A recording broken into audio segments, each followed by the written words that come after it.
Hello, everyone. Welcome to another episode of the Power Hour Podcast, episode 333. Thank you for joining us tonight. So, unfortunately, Brian is not here. He is out doing his dad thing. So, I reached out to another dad. There's been some big news in the world of gaming this week, and I had to bring in an expert on the subject. So, he comes to us from the Dongled channel and also from the XVGM podcast. Actually, should have asked you this before I got in this. Should I just call you Mike? Should I call you Dongled? How should we Mike address is you, bud? Mike is all good. I know, very confusing all the names, but yeah, Mike is fine. I don't go old school. I don't go Mike Tendo over here on you. Oh no, I have long ditched that moniker. That was a very early like YouTube career thing, and I'd say probably like 7 or so years in, I was like, okay, I think you know what? I think it's time to ditch that. Dude, fair enough. I know the feeling over here. But yes, before we get into anything, please, dude, plug away. Let people know where they can find you. Sure. So, as far as my YouTube channel, it's just if you type in Dongled or Dude You Haven't Played This Game or Castlevania, you'll probably find me. I have been on YouTube since 2012, and I started doing that show, Dude You Haven't Played This Game, on my Dongled channel, and it was really just a way for me to write reviews. And I didn't really know what I wanted the show to be initially. I was just kind of like, I wanted to, like, initially it was like this weird mix of like let's play meets like reviews meets walkthroughs, and the first episode was just so terrible. I can't believe I did any more. And fast forward to what is it, like 14 years later, and I've done over 100 episodes. So now it's very much more in depth.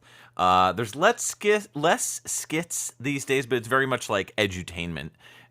There's jokes, there's skits, but primarily the big focus is the actual review or retrospective that I'm working on.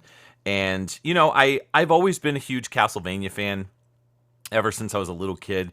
Playing Castlevania 2 for the first time, and I just kind of made it my overall passion. And probably sometime around 2008, I got really hardcore into the series, where I was like collecting everything and anything I could get my hands on for Castlevania, and that's what kind of started that love. And it didn't really transition into the channel. Like, I did a few reviews here and there, but really I'd say when I really changed my focus on the channel to be exclusively like news, updates, reviews, retrospectives, just anything talking about either Castlevania or Bloodstained.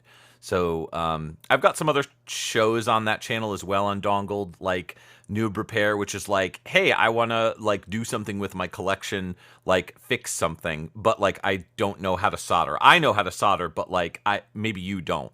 So the idea was anything I could do to fix something without soldering. So like my most recent episode, I created like my own Super Castlevania 4 controller for Super Nintendo. So like with an overlay, a paint job, everything, and I walk you through the whole process. So there's that. Then another show I have, which I haven't done an episode on in a while, is Gaming Linguistics, which is where I take already existing media and information, or like commercials or any kind of content related to a video game, and I try to figure out like a name of a character and how to pronounce it, or like a name of a city in a game and how to pronounce it, or planet or something like that. The name of a game, like Xevious and stuff like, or air guites, which is air guys or whatever. So However you say that, yeah. yeah. So that's that. I do that as well, and that gets a ton of hate because everyone's like, "No, this is how you say it. No, this is how you say it." So there's that, and then the other show is XVGM Radio, which is my podcast.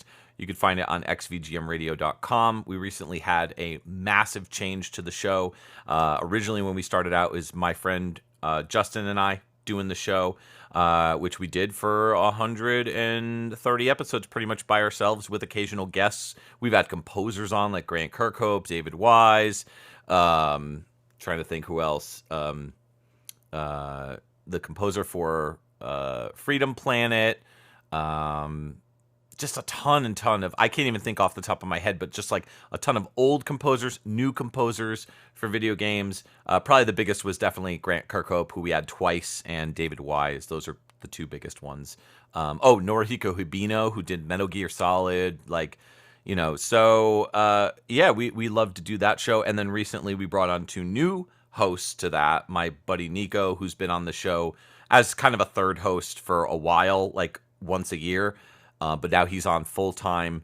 And my buddy Ed, who did Pixel Tunes Radio, my previous podcast. So all four of us are doing the show. And it's just like, if you like video game music and you want to hear us talk about what we think about video game music, that's it. That's the show. So you can get it at any podcatcher. It's just called XVGM Radio, or just go to xvgmradio.com, or just listen on YouTube, whichever you prefer. And I think that's it. Yeah. I mean, is that enough, really? Yeah, I know, right? Why not? Let's stack a couple more on. Yeah, right. I mean, it's impressive though for the amount of work that you put into your channel and all your different projects and stuff like that. So I got to ask for the for the self-help to soldering page. Mm-hmm. So I am not a solderer at all. Like, I am awful and not handy in the least little bit. Sure. Is that something that you did like as a job and you're just like, oh, I can apply this here? Or did you have some awful growing pains? Like, did you have one colossal fuck up you look back on and you're like, oh God, why did I ruin that? It's been a long time since I've done soldering, but I used to do it for so while I was in college, my final year of college, for the last semester, I worked at a circuit board manufacturing company for maybe a year or half a year or whatever. And even when I got my full-time job, I was like still trying to work there part-time on Saturdays, and eventually, like, after a while, I was like, I can't do this. I can't be working full-time and Saturday. It's just not happening. But at that job, I did solder work, where, like, a large chunk of it was just like creating circuit boards. So a circuit board would come up, you'd put it on the panel, you'd put the piece in, you'd put your foot down, and it would clinch the pins and lock it in place and snip the pins. But I also did a lot of soldering for that job as well. So I learned how to use a soldering iron and stuff, and learned how to be careful using a soldering iron. But when it comes to gaming, I didn't really use a soldering iron that often for gaming. And I always like kind of relegated that to like friends, because I was always nervous about like screwing something up.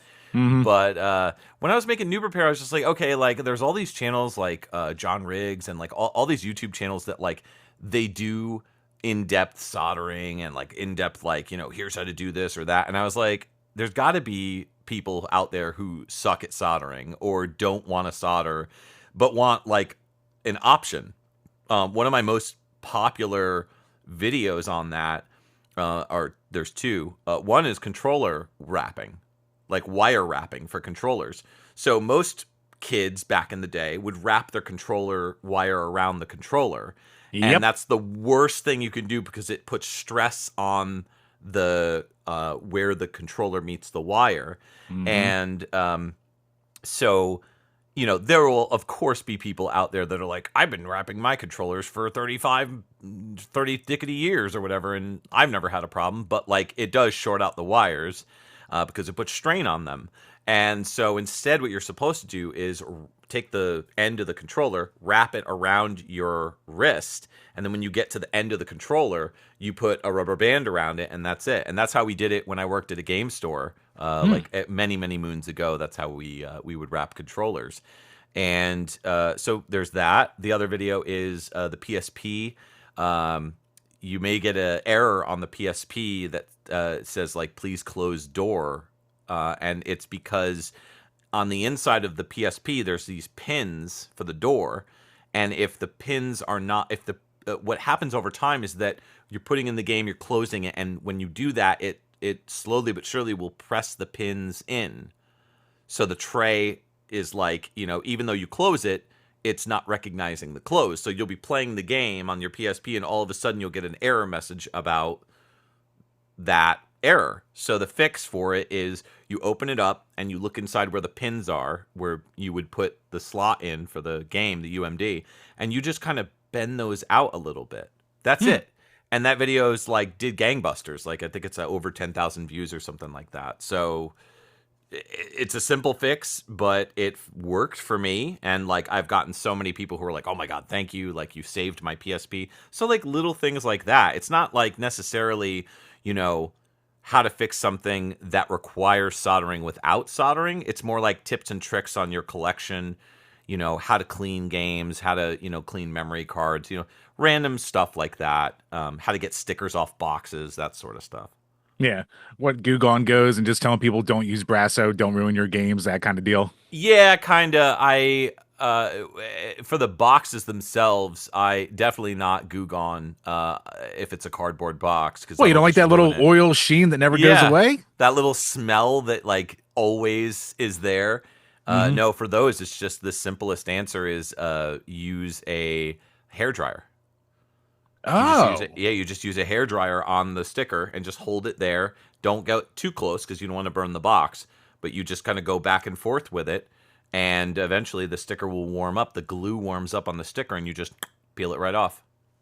beautiful. So I yeah, think I would have learned that by now instead of just sitting there for like a half hour just scraping, scraping, scraping. scraping. I know, I know. I still do it on those GameStop ones, like the ones where I get like if I go to a store and I get a game that has like an old GameStop sticker, not like the new ones, but the old ones that like are really Oh. a pain in the ass to remove.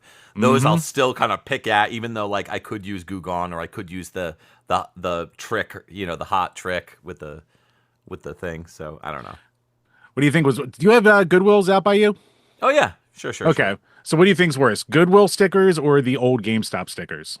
Oh, the GameStop stickers. I hate those GameStop stickers. They're the worst. The old ones. I'm glad that like they switched to ones that are a little bit better now, Mm-hmm. but it's still yeah, like those old. The worst is when you go to a game store that doesn't like care at all. Like you go to those like mom and pop shops. There'll be some like we have a local store called Retro Games Plus, which is awesome. They're one of my favorite stores, and they put these stickers on that are specifically designed that they're easy peel. So you don't have to keep picking and picking and picking. Like 99% of the games that are there have the right stickers on that it's nice and easy to remove. But yeah, when it comes to the other stickers, like the like other stores, it's just like near impossible to get those stickers off. Yeah, to say the least, especially the ones that slap the good old sticker right on top the label of an old game, and you just go, Mm-hmm. well, shit. Yeah. But back to video game music. So Brian's been Yeah. doing his daily uploads of fan requests and games that we just kind of picked for music. Obviously, you Mm. did over 100 episodes of a music podcast. Outside of like the normal ones you would expect to hear from, like what are those like sleepers? Because especially in Ooh. your, dude, you haven't played this series. Like you go into some deep dive, like random anime, Japanese only Mm. prequel games of something that you can only find somewhere. Right, So right, right. it's like, what's that kind of like the deep cut like that, but for video game Ooh. music for people? For old school stuff, one of the ones that I always go back to is Battlemania Daiginjo, which was Troubleshooter 2. It never came out in the States or Mm. Europe. It was a Japanese exclusive, very low print run, didn't sell great. But the game, like if you were to buy a copy of it, it's stupid expensive now. Uh, but you can get a repro of it easily for like, $30 or so. And it's just got this just crunchy, gritty soundtrack. It's a Ooh. really fun game too. The game is like a shooter where it's like on rails and you control two different girls and you could swap between them where like one shoots one way but you can reverse her so she shoots with you. Hmm. And it's awesome. Graphics are great. Like it's a really really good game, and on top of that the soundtrack is just like it's a mix of like kind of like hard rock meets heavy metal meets like kind of a bunch of different genres, but it all sounds really crunchy and gritty. So that's an awesome Genesis soundtrack. Yeah, I was gonna say that is Mega Drive, right? Yeah, that's such like a Hmm. feast or famine console because it's like you're either gonna hear the best soundtrack you've ever heard or the worst, and it's like kind of Yeah, weird to hear it in between. we did a whole episode on what you're talking about is called the Gems driver, where Yep. most of the most infamous, like really terrible music on the Genesis is like on the Gems driver. But what people don't know is that the Gems driver has some really excellent music too. It really just depends on who was using it. Like I think it was X-Men 2 Clone Wars is a Yep. Gems soundtrack, and that's a Yes, it great is. soundtrack. And the guy who did that soundtrack is Kurt Harland, who was in Information Society, which is an awesome like synth pop band. So yeah, Oh, nice. yeah, really cool. But yeah, for that, I'd say that for Genesis. For Super Nintendo, I don't know. It gets a little tricky. I mean, that's tough because most of the soundtracks that are out for like Super Nintendo, the best ones are all stuff that came out in North America. So, I don't want to be like lame and be like, oh, Chrono Trigger or, Super, Brave pick. Super Castlevania 4 is one of my favorite soundtracks of all time. That whole game is just a complete masterpiece to me. So, and the thing that a lot of people don't realize is that was pretty much like as close, like it wasn't a launch game, but it was like, I think within the first year of the console coming out, it was basically like a launch release or the first year window. And that is just an absolutely incredible soundtrack. Like it's got some of the best orchestrations on the console. And it came out so early, like ActRaiser is probably the closest thing you could get back then that is anywhere near comparison in terms of like orchestration. Yeah, I'd have to agree with that, and especially with how early it is, because like, yeah, eventually you get games like Plock that like are almost CD quality, but you're a couple Sure. years into the system, so they know what they're Oh doing yeah. by then. Yeah, I mean anything that Natsume was putting out back then too, like Mighty Morphin Power Rangers and Mighty Morphin Power Rangers the movie, Pocky and Rocky, Ninja Warriors, which is Ninja Warriors again in Japan, I think. That's an Yes. awesome Super Nintendo soundtrack by Hiroyuki Iwatsuki. Like just awesome stuff. So yeah, that's like retro. For like more modern stuff or like Red Book Audio stuff, I always go to Contra Shattered Soldier. I friggin' love that soundtrack. It's so heavy. It kind of sounds like industrialized Machine Head. Like it's just so good. So if you're a metalhead and you like techno, like that's a sick soundtrack. So instead of listening to games, let's get into playing games. Mike, Yeah. what have you been playing lately? Oh my god. It's funny because I have somebody in my Discord who asks me this every week. Like they just like will post like, "Hey, what's everybody playing?" And I'm like, "Did I play a video game this week?" Like I have to actually think. A lot of the times I just play stuff with my kids. Like my oldest daughter will boot up like Peggle. Or we've been playing that Marvel Cosmic Invasion lately, I hear which that's was fun. really fun and it's kid friendly too. So she was really enjoying it. It's simple enough that kids can play on the arcade mode. So I've been playing that. I haven't beaten it yet with her, but yeah, we've been playing that. RoboCop Rogue City. I love that game. I recently picked. I'm a massive RoboCop fan. Like the first movie is my favorite movie of all time. And I picked up the collection for this. Like the recently released, they did a dual pack Oh, right. physically on PS5. I bought the game on Steam when it came out because I was like, this is RoboCop. I have to have it. I didn't have a PS5 at the time.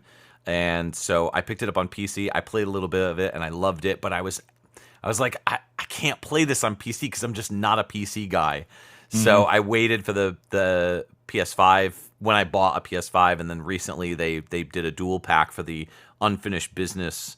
It's kind of like an expansion DLC in a way, but it's a standalone expansion set for the game. So I picked that up, and I've been playing through the first game, and I'm not super far in, but I love that game. I'm trying to think of anything else. I mean, Capcom Fighters. I've been playing that. Anything Castlevania, I'll just boot up randomly just to have fun with. I've been playing a lot of X-Men stuff, so I've been going back to Spider-Man X-Men Arcade's Revenge on Oh, the that Super game is so Nintendo. brutal. Jeez. It's so Can you tough. actually beat it or Yeah, I've beaten it. Well, I reviewed it like way back when, and I beat the Super Nintendo and the Genesis version. And God which is damn. funny because I never played the Genesis version growing up as a kid. I always played the Super Nintendo version. So like it was weird to see all the contrasts between the comparison between the two. The Super Nintendo is definitely the better version in my opinion, but maybe some feel otherwise. But yeah, so I've been playing like just random stuff. I don't have any like I just beat Spider-Man Miles Morales, which was excellent. And I don't know. I have too many games. I took a break Same. last year because I had surgery in December of not 2025 but 2024. In December I had surgery, and so I was kind of down and out for a while there, and I just took a massive break from YouTube. Other than like a handful of videos here and there, and I was like, you know what? I'm gonna beat some games. I'm gonna sit down. I'm gonna go through my back catalog and a couple like big games that I've been wanting to play through. So I played through Final Fantasy VII remake, which I loved. The ending kind of fell apart a little bit for that one, but it was overall really good. What else? I played through Resident Evil 2 remake with both Claire and Leon, like for their campaigns. Damn, And nice. yeah, there was something else, but yeah, I sat down and I was like, I'm just gonna beat a couple games that have just been on my list to beat, and just hadn't beaten them. So yeah, I'm glad I knocked those out. Yeah, I know that feeling because like a couple years ago we started making challenges for ourselves because we're like, we keep putting all this time into like doing projects for the page, and it's like we Mm-hmm. don't have enough time to just sit down and game. So it's like, all right, Right. this year we're gonna try and beat X amount of games, make this Mm-hmm. many challenges. But then there's the other end of the sword where after a couple years of doing that, you burn out and you're just like, man, I just want to pick like a game I actually enjoy, and I'm not just trying to beat it for a number or just to Right. beat more of the backlog. Like that becomes work eventually. Yep. So Yep. it's such a give and take. And like Yeah. with That. you, like, oops, go ahead. No, I was just gonna say that's exactly the whole reason why. Well, aside from wanting to answer Angry Video Game Nerd and Ego Raptor's videos on Simon's Quest, that was the whole reason why I started working on reviews, because I was like, I'm gonna put out a review that like kind of goes against what what they've been saying about the game, where they're like, oh, it sucks, and there's this whole like internet kind of meme and fandom that, people are just like, oh, Simon's Quest sucks. And I'm like, no, it doesn't. It's awesome. And I'm going to tell you why. So that was the whole reason why I started my channel. And uh, so, but in addition to that, I had such a crazy backlog, and I would always just play the same games, like NES games, all the classics like Mega Man and Castlevania and Metroid and Zelda and all that stuff. And Hmm. I wasn't really diving into my back catalog, and I was buying games like crazy. So I sat down and I was like, I'm going to start playing through games, and like the first like 7 or so reviews I did were all games that I knew so well, so I felt comfortable churning out videos every 2 weeks on them. And then as I kind of got more confident as a reviewer, I was like, let me start diving more into the back catalog. So I started doing like Midnight Resistance on the Genesis, some of the X-Men games that I hadn't played, like X-Men, the Wolverine game, Wolverine's Rage. Animanium Rage? Yeah. Yeah, Adamantium Rage, that's it. Yeah, so I played that on Super Nintendo and Genesis, stuff like that. And that's kind of where I started like knocking out my back catalog. But eventually, the show now got to the point where I'm just like, I'm just doing these like right now I'm about to put out this massive retrospective on Castlevania the Adventure, where I'm covering Mm. every single version of Castlevania the Adventure, fan versions, like all the important fan versions, the comic book that came out, There's a comic book? the IDW comic book that came out in like the 2000s. It's not canon, Whoa. but it's yeah. So and of course Castlevania the Adventure Rebirth. So I'm tackling like all this stuff. It's like a 40-minute video. It took me 5 months to make, and I'm about to put it out, and that is all I've been working on, other than like random videos on my podcast. You know what I mean? So like I haven't had time to sit down and be like, what other games that are more obscure do I want to do videos on? So like I did that with my last review. The last review I did previous to this was a oh my god, I can't remember the name, but It was it's like a Zenari Zone or something. I can't even tell. Zerum Zone. Thank you. That's it. Yeah, Yeah. Zerum Zone, which is based on Zerum the animation, or Iria, the Iria series, which is kind of a sequel or prequel, or I can't remember, to the movie. Those live action movies that came out, but only came out in Japan. Never got a release anywhere else.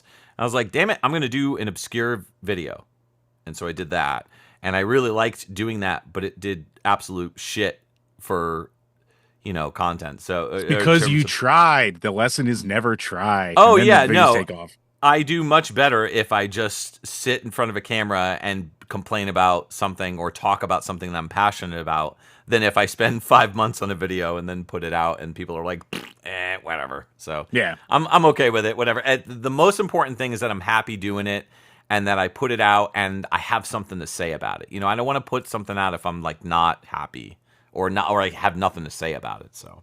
Right, exactly. Now, do you look back at some of those early games with your favorites? Like, do you do revisits of old reviews now that you're way better at doing the videos? Oh yeah, I wiped out a couple of them.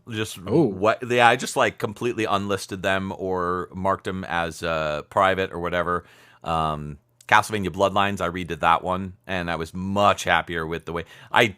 That one was fun because have you ever seen a show called Garth Marenghi's Dark Place? oh yeah, dude. Yeah.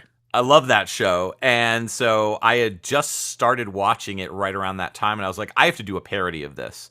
So I literally did my own version of that, but made it with Castlevania Bloodline. So that was the skit portion. And then I just did a full-on review retrospective on Bloodlines. And so there was that one. There's a Styanax, the NES game.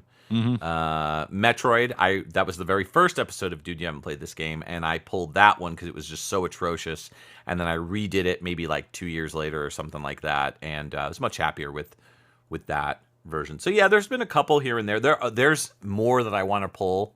Rescue Rangers, I want to redo that one. Ninja Gaiden Shadow, I want to redo that one. So yeah, we'll see. Yeah, right. Yeah, we know the feeling because like so many old videos of ours are just plain dog shit. But Right. it also have like so many views that's like, yeah, but I don't want to like pull them down. It has like it's got a little place in the algo and all that crap. So Sure. it's like, They are what some YouTubers would call evergreen videos, where it's Right. like they'll always get views, but the views will just be slow, and like, I mean, those early reviews probably have what, like 2,000 views on them. So like, I don't care if I pull those. Yeah. I'd rather pull it and leave it unlisted and then just like put up the re-released version, that's completely redone. And in most cases, I'm just so familiar with those games that the scripts are just like easily boom, boom, boom. I could just put them out. That's not a problem. So it's the skits. If I'm going to do skits, then it's the skits that, require hard work. which require all the work, all the dedication. Then you're just like, because back in the day, we used to do like these kind of, over the top, complex drinking games out of video games we'd make up. We do all this work, film skits for them, all the camera angles and crap like that. And then it's like, 50 views. Oh, that was a waste of time. Right, right. And I know, like, I also get that people are watching this or listening to this and they're just like, nobody wants to hear YouTubers complain about views. So I get Right. it. But at the same time, like, it's just, as content creators or reviewers or whatever you want to call yourself, I have a journalism background. So, like, I have a journalism degree. So, like, I always considered myself just like a video game reviewer, like a journalist, But when it comes to this sort of stuff, I'm just like, I want people to see my stuff. It's always heartbreaking when like you do a video on something and then like a few years later somebody does a video and they have more subscribers and they tackle the same thing and they do gangbusters and you're just like, oh man, why not me? But like you got to also understand your audience and understand your algorithm and everything. So and like I don't know about your channel, but like I've always tried to march to the beat of my own drum in a way. Like Yeah. I try not to follow too many like like too many traps that a lot of people do where like for the longest time I didn't do little like gotcha thumbnails and I Right. still don't. Like any thumbnail that I have is about what my video is, and any title that I put, I'm not sitting there being like, we have to talk, like those type of thumbnails, or like I may put like, you need to see this, but like I'm not going to be like I quit, like those stupid videos where people are like, I quit, and then you're like, bro, we know you're not quitting. Come on. Like, we're not idiots. You know what I mean? Right. Yeah. And especially if you don't see it for like 3 days and then they have like 5 videos after the I Quit video, you're just Right. like, oh, you son of a bitch. Yeah. Which, I mean, hey, if that's your hustle, that's you. But I can't. And I don't want to sit here and like be all hoity-toity and be like, that's not how I, honor my fan base or whatever. But like, I mean, I try to look at it as I'm putting out a product that I care about and I want other people to care about it. And so if I'm disingenuous with them, with the audience, then they're going to kind of see right through that, and they're kind of be like, "Oh, whatever, you're fake or whatever." So, you Right. know. So, Yeah, no, we've always kind of been the same way. Like what you see with us is what you get. So yeah. for better or for worse, for all these, like, I mean, we've been doing it since 2013, so not that much longer after you. That's it. So, Yeah, you yeah. know, just out Yeah, you here guys have doing the been around grind, for a and it's while. yeah, just like you, man. And it's Yeah, like yeah. we have an idea for a video, put it out there. What happens, happens. Who gives a shit? It's just YouTube. Exactly. Oh, for sure. Thank God it's not my job. Right, Thank yeah. friggin' Hey, God. listen, there's people out there that do it for a living full time, and I'm just like, props. Like, I couldn't do it. Plus, this is like, to me, it's for the longest time, like, yeah, initially when I started out, I was like, I'm going to be the next AVGN. And then, like, Hmm. it sinks in that you're like a year in, and you're like, oh, no, I'm not. And so at that point, you got to sit back and think, why am I doing this? Am I doing it because I love it and it's a fun hobby? Or am I doing it to make money or what? Like, why are you doing it? Like, I Right. make way more money with my regular job, my 9 to 5, than I do doing YouTube, where I'll make, $200 a year, Right. off of ads and be like, cool, that's $200. Yay. Maybe I can put it down towards my credit card or something like that. Like, Hey, that's a ticket to a convention. Cool. right, Awesome. I'll right. take Well, that.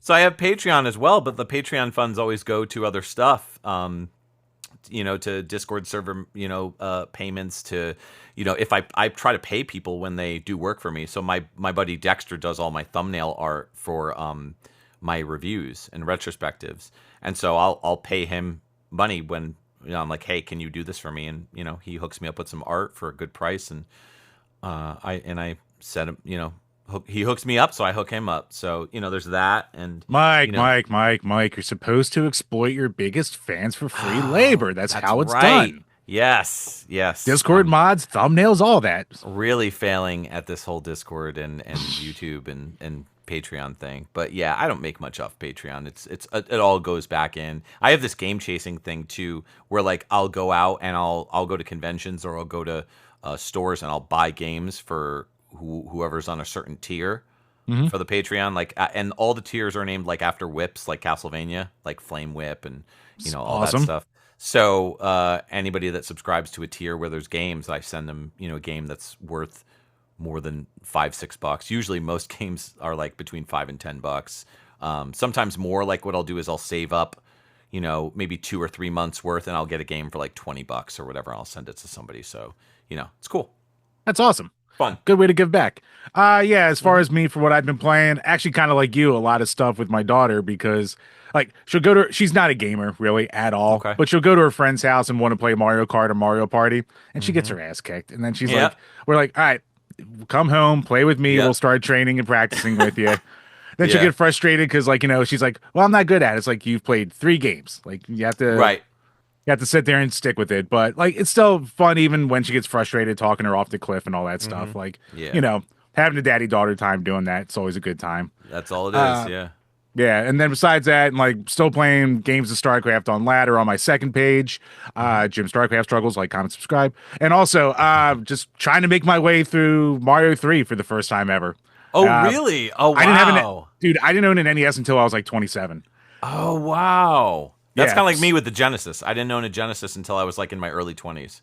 I was a Yeah. Genesis kid, so there we go. That's it. Yeah. Totally reverse. Yeah, I was a Nintendo dude growing up. So everything Nintendo until PS1.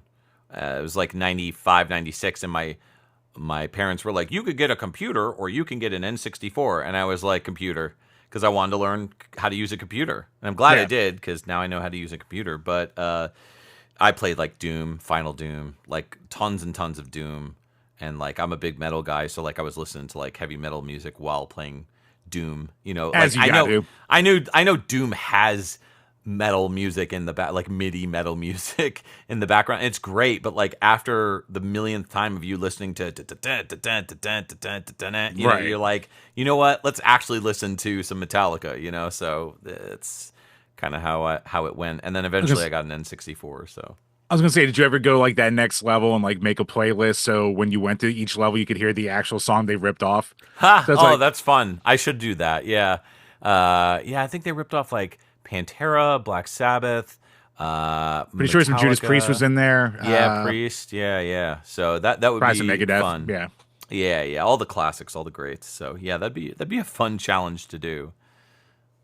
Yep. So, as we do on this page, are you enjoying any alcohol this tonight, or are you just keeping it easy? I see you sipping on something over there. Yeah. So I have not had alcohol for 2 years, 3 years, and like Oh, every time I say nice. that, people are like, "Oh, like congratulations." I'm like, "No, no, no. Like I don't have a problem or anything. Like I used to drink socially, but um, I have Crohn's disease, so like I just can't really drink alcohol. It just jacks up my stomach, and it's just not good. And I'm already fat enough, so it's like I'm not trying to get super Same. fat and bad kidneys. But no, I have hot chocolate, caramel, hot chocolate. They Land O'Lakes used to make hot chocolate, and they came in these little packs, Hmm. these little white packs, and it was the best, like hot chocolate. And they had like mint, caramel, like salted caramel, mocha, French vanilla, white chocolate, like all these flavors. And they still make it, and it's still in grocery stores, but they removed the Land O'Lakes name. So now some other random company makes it, and it looks almost near identical. Really? Yeah, it's super strange, but like that's what I'm sipping on. So yeah. Is it like a shell company for when like everyone was saying, "Oh, you can't have your, the Land O'Lakes Native American woman on the cover," so they tried to like hide that by putting it over here? I don't think so. I don't think the Land O'Lakes lady was like, like a thing, like a whatever they want to call it, woke or what. I don't know. Getting woke scolded, yeah, whatever they want to Yeah, say, yeah. yeah. Like It I have wasn't an no Aunt idea. Jemima over here or anything, yeah. Right, right. I just don't use that word, so like I have no Same. idea. Yeah. So, but it's really good. So if you're in the mood for hot chocolate, look for it. It's in like the hot chocolate section over with the like the Swiss Miss, but it's like usually up top, and it's in like these like weird white containers that look like like when you get packs of cards, like if you used to go to the Oh, store and you get packs of cards, it kind of looks like that. nice. Yeah. I'm drinking from Detroit's Brewery, favorite of ours over here in PA, the Naked Elf. So they are known for their Mad Elf that comes out seasonally. Naked Elf, that basically is Mad Elf without the cherry and without the bourbon barrels and all Ooh. that stuff. So basically, it's made with spicy Belgian yeast, crystal, Munich, and Pilsner malts. And yes, gone are the cherries, honey, and chocolate malt that dress up the holiday favorite Mad Elf, leaving him stark raving nude. It's all about the bare necessities, malt and yeast to lend notes of cinnamon, allspice, clove, and tangy, fruity esters to this classic Belgian style ale. And you Mm. know what? It's pretty. It's bare bones, but it's if you like an ale, it's a very solid, just straightforward ale. Yep. And 8.2% alcohol was never a bad thing, except for maybe on a Thursday night when I have work tomorrow. So I always preferred ales when I would drink alcohol. Like ales, I was never like an IPA guy. I hated IPAs. They just, ugh, I don't know dude, that what. you get used to them. I don't think Yeah. no one. I don't think anyone actually likes IPAs outside of Mm. like snobbery. It's Yeah, just yeah, like we're all just like, yeah, it's another IPA. It's yeah. more pine, tastes like a tree's ass. Like it's fine, it's Right. great. I've been to like a lot of like whenever my wife and I would go to like, especially before we had kids, we would go to like travel or go on vacation, and we go to like places that did like brewery tours, Hmm. and whenever we went, because neither of us are drinkers, but it was just like something fun to do, like go see like how it's made or whatever. And yeah, every time we would go, we would try like this one time we went to an IPA factory, and every single beer there I tried, I was just like, oh, no thanks. Like, I'm just not a fan. I can't get into it. I don't know what it is. It just doesn't taste good to me. So, not that I'm going to sit here and be like, oh, I only drink like sweet stuff, but like, I'm not a Guinness guy. I could never get into Guinness. I don't know what it Guinness is a is. thing I hated for years, and then Mm, after like doing this page for so long and forcing myself through so many like heavier beers or just like insanely spiced ones, you yeah. drink a Guinness and you're just like, man, this is like shockingly light. And like it It becomes smooth. So maybe I must have just blasted out my taste buds at this point. probably, yeah. It always to me tasted like oatmeal. Hmm. If there was such thing as an oatmeal steak, that's what I feel like, a liquidized oatmeal steak. That's what it tastes like. It's like an actual milk steak with jelly Yeah, beans yeah, all. yeah, milk steak. But yeah, no, this is a solid one. It's a little pricey. It comes with the holiday pack, so I'm like anything Trogs and anything crafty. So, Nice. you need a few dollars to get that. Where can you get dollars, especially for guys like this, other than Patreon? So head on over to patreon.com/drink a beer and play a game, where for as little as $2 a month, you can ask a question that we will answer in each and every single one of these Power Hour podcasts. So we just have one this week from good old Burn Retinas. What is a TV show from any era that you would like to have starred in or hosted? Ooh, That's a good one. Shit. that is. I should Hmm. screen this one. Let me I, think. while you do that, I'll just jump in with an easy one. I Okay. would love to just be any guy on a Star Trek show. I've always been a Okay. Star Trek nerd. Like, I could be a red shirt who just gets sent to a planet and gets killed off instantly. Like, Hmm. I don't consider myself much of an actor in any way, so I think that would be a perfect role for me. But Okay. if I could have had a bit part, that would have been cool. Or maybe, like, who would have wanted when you're a kid, wouldn't want to be on, like, Guts or even host Guts, something like that. I was Or thinking Nick Arcade. That would be fun, right? Nick Arcade right up the alley. I remember watching Nick Arcade and watching kids play like Sonic on the arcade, and I'd be like, I could kick this kid's ass so Right. goddamn hard right now. Yeah, yeah, yeah. It's like backseat driving. You're just like, no, you're doing it wrong. So Yeah, it's like the predecessor of Let's Plays. exactly. You're Yeah. just screaming there like, you fool! Like there's a thing that the fuck. But yeah, Yeah. or obviously Legends of the Hidden Town, like all the Nick shit we all grew up Sure. Sure. Sure. like what kid didn't want to be on there? Yeah. I would probably say so. I like a lot of TV, but I don't watch TV like a lot, really.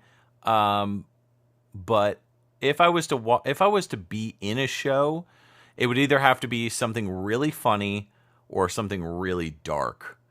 And for funny, I don't know, maybe like Community. I feel like that show would be a riot to be on. It's Always Sunny in Philadelphia, of course. Hmm. But if I was to go dark, there was a show in the '90s that I was a huge fan of called Millennium.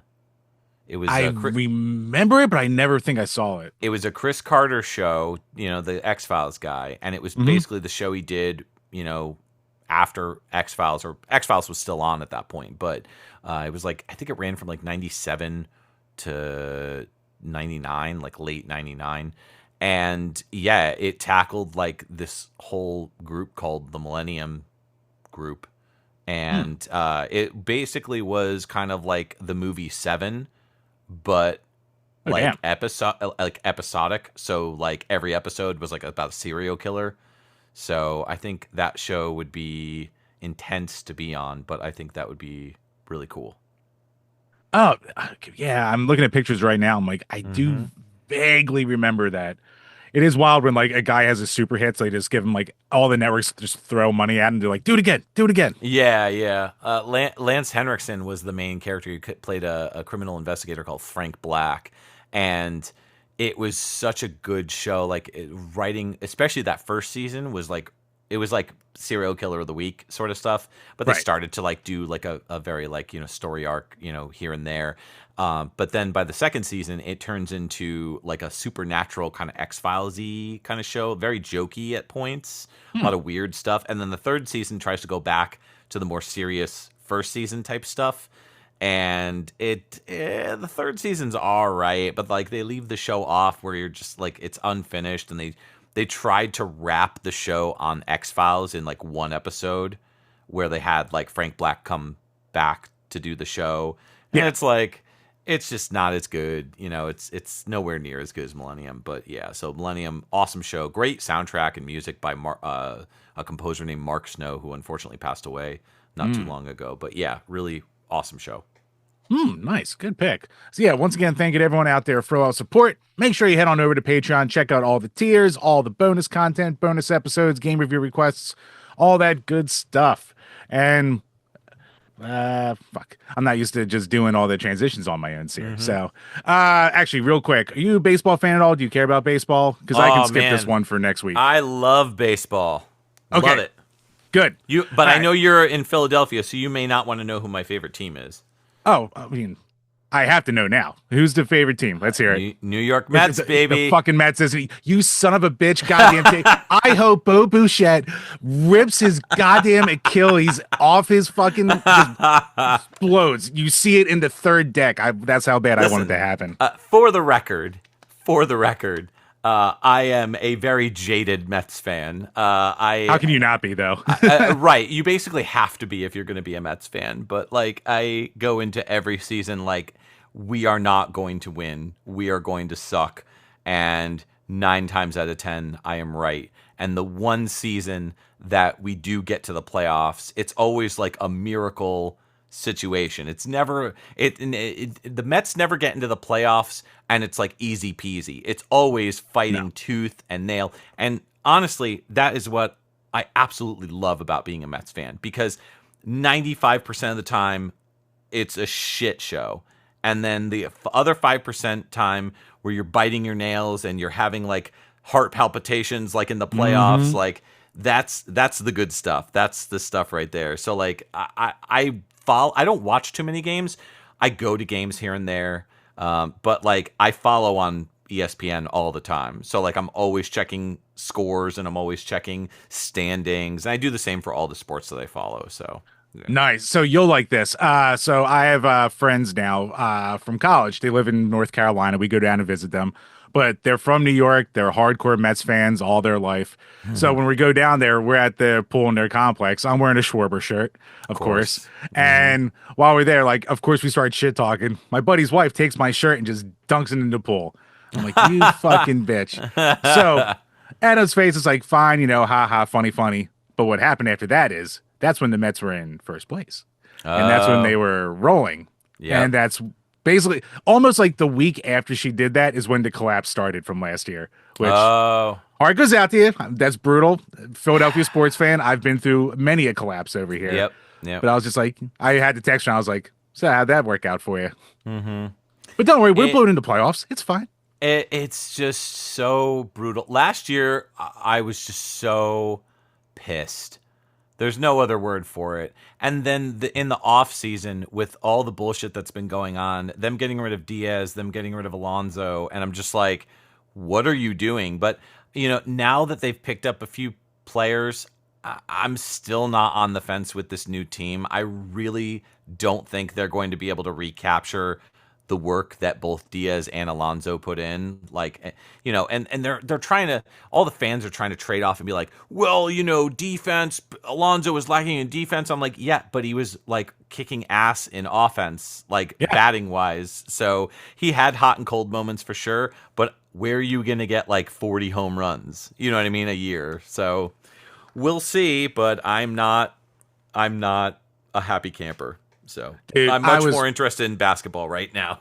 Oh, God, fucking beat a basketball in Philly with the Sixers. Just disappointment after disappointment every goddamn year. Oh, you're a Sixers guy? Yeah, I mean, like, I'm not.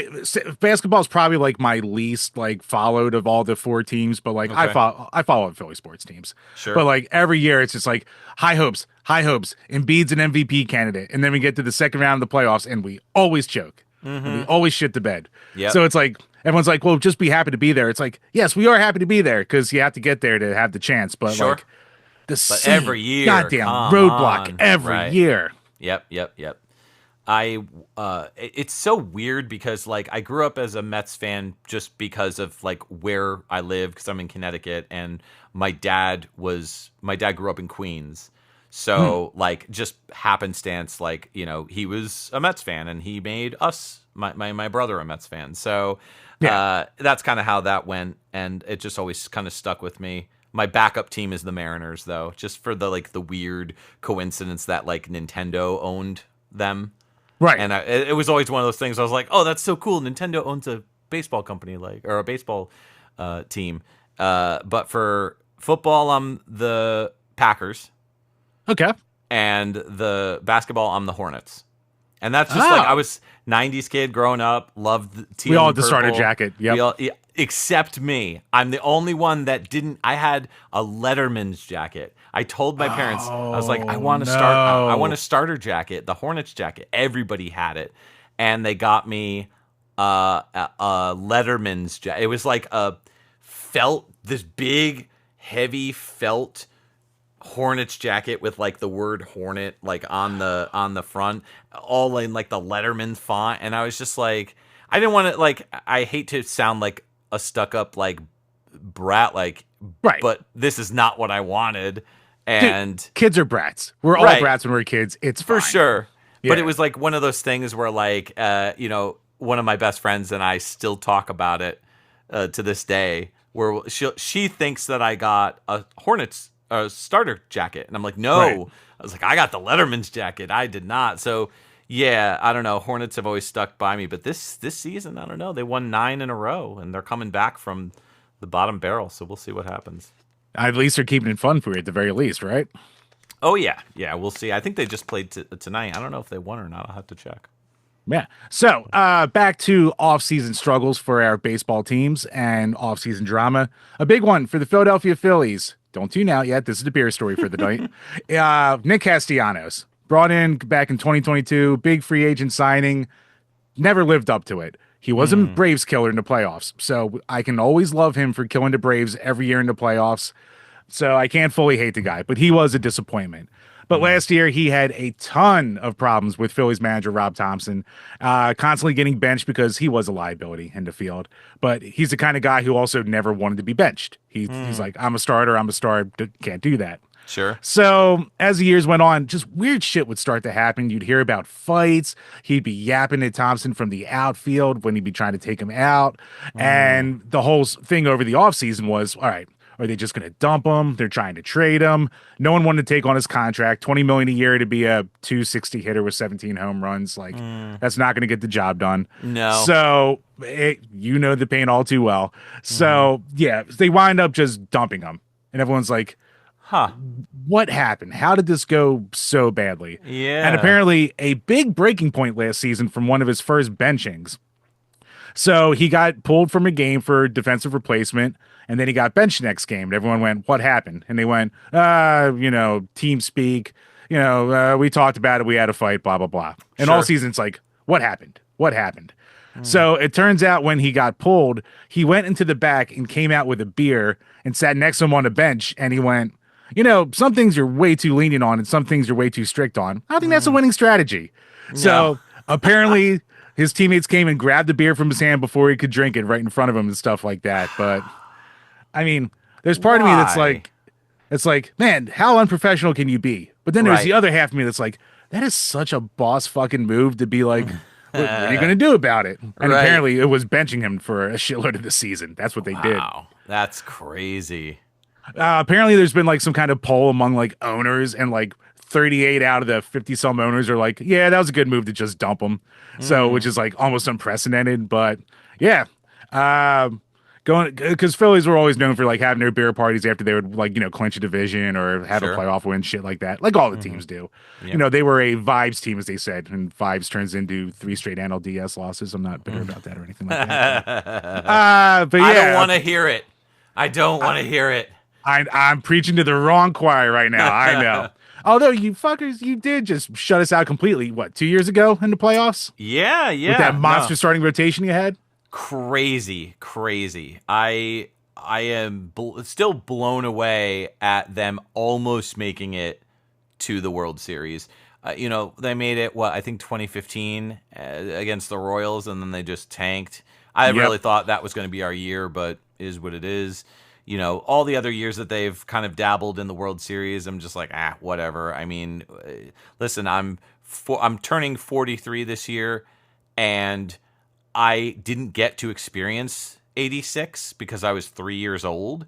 Right. So, like, I would love to see the Mets win a World Series in my lifetime. Will it happen? Probably not. But if it does, I think I'll deck myself out in World Series gear like for the rest of my life. Like, I would just buy so much World Series gear. Oh, dude, like the '08 Phillies team, like that was the team that broke the 25-year drought for the city of Philadelphia in Yeah, general. yeah. So it's like that's always going to be one of my favorite teams and crap like that.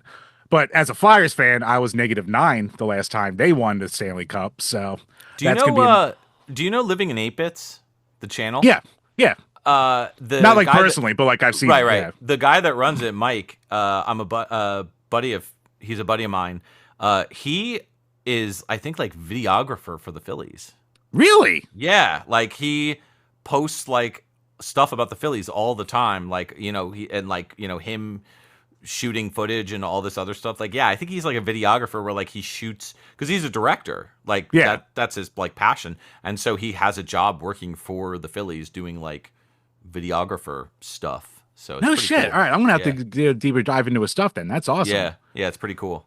Yeah, actually, the guy who did the original long-winded intro video for our page, Hmm. buddy of Brian's, and he does videography for the Eagles now, or he did for a while. Oh, So that's cool. That's cool. yeah, that's Huh. why like the quality of the intro is always like so high tier, and then you get to the actual video itself, and you're like, what the fuck happened here? So Right.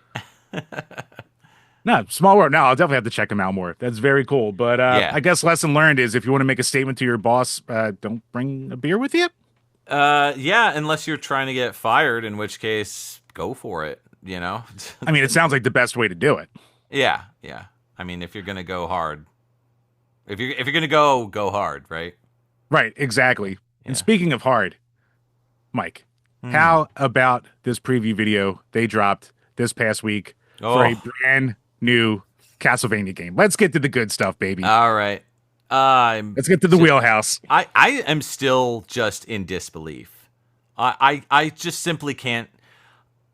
I waited so long for this, and like I was just so bitter and angry. Even like this video that I'm about to put out, I had to scrap a scene where I filmed myself complaining, being like, I'm not bitter about it, or like I mentioned that it's been 14 years or whatever since like a new game has been released. And when I say that, a lot of people are like, well, what about Grimoire of Souls, or what about Lords of Shadow or whatever? So Lords of Shadow is alternate universe, totally separate thing, doesn't count. Isn't Castlevania, to me, at least. I am not a fan of Lords of Shadow, but we won't get into that because we'll be here for a couple hours. Ooh. Yeah, but Grimoire of Souls was very much, and even Haunted Castle Revisited. Haunted Castle Revisited was, I don't know, it's not technically a Castlevania game. It's It a was haunted. cool. It was cool to Yeah, see. yeah, Yeah. it was a lot of fun. It was so much better than the original, but technically not a Castlevania game.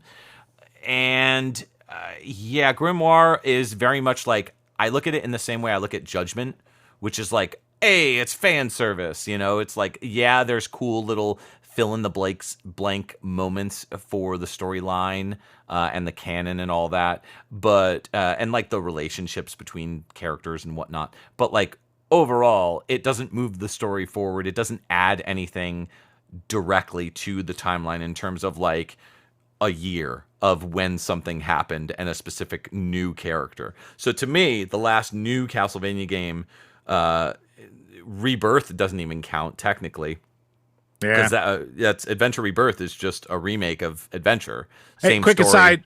Do you think Yeah. they're ever coming out? Do you think they're ever going to officially put them out? Like, it's almost What, shocking they Rebirth? have Oh my all the god. rebirths. Yeah. I'm just so angry about that because like there's literally no reason for them to not do it.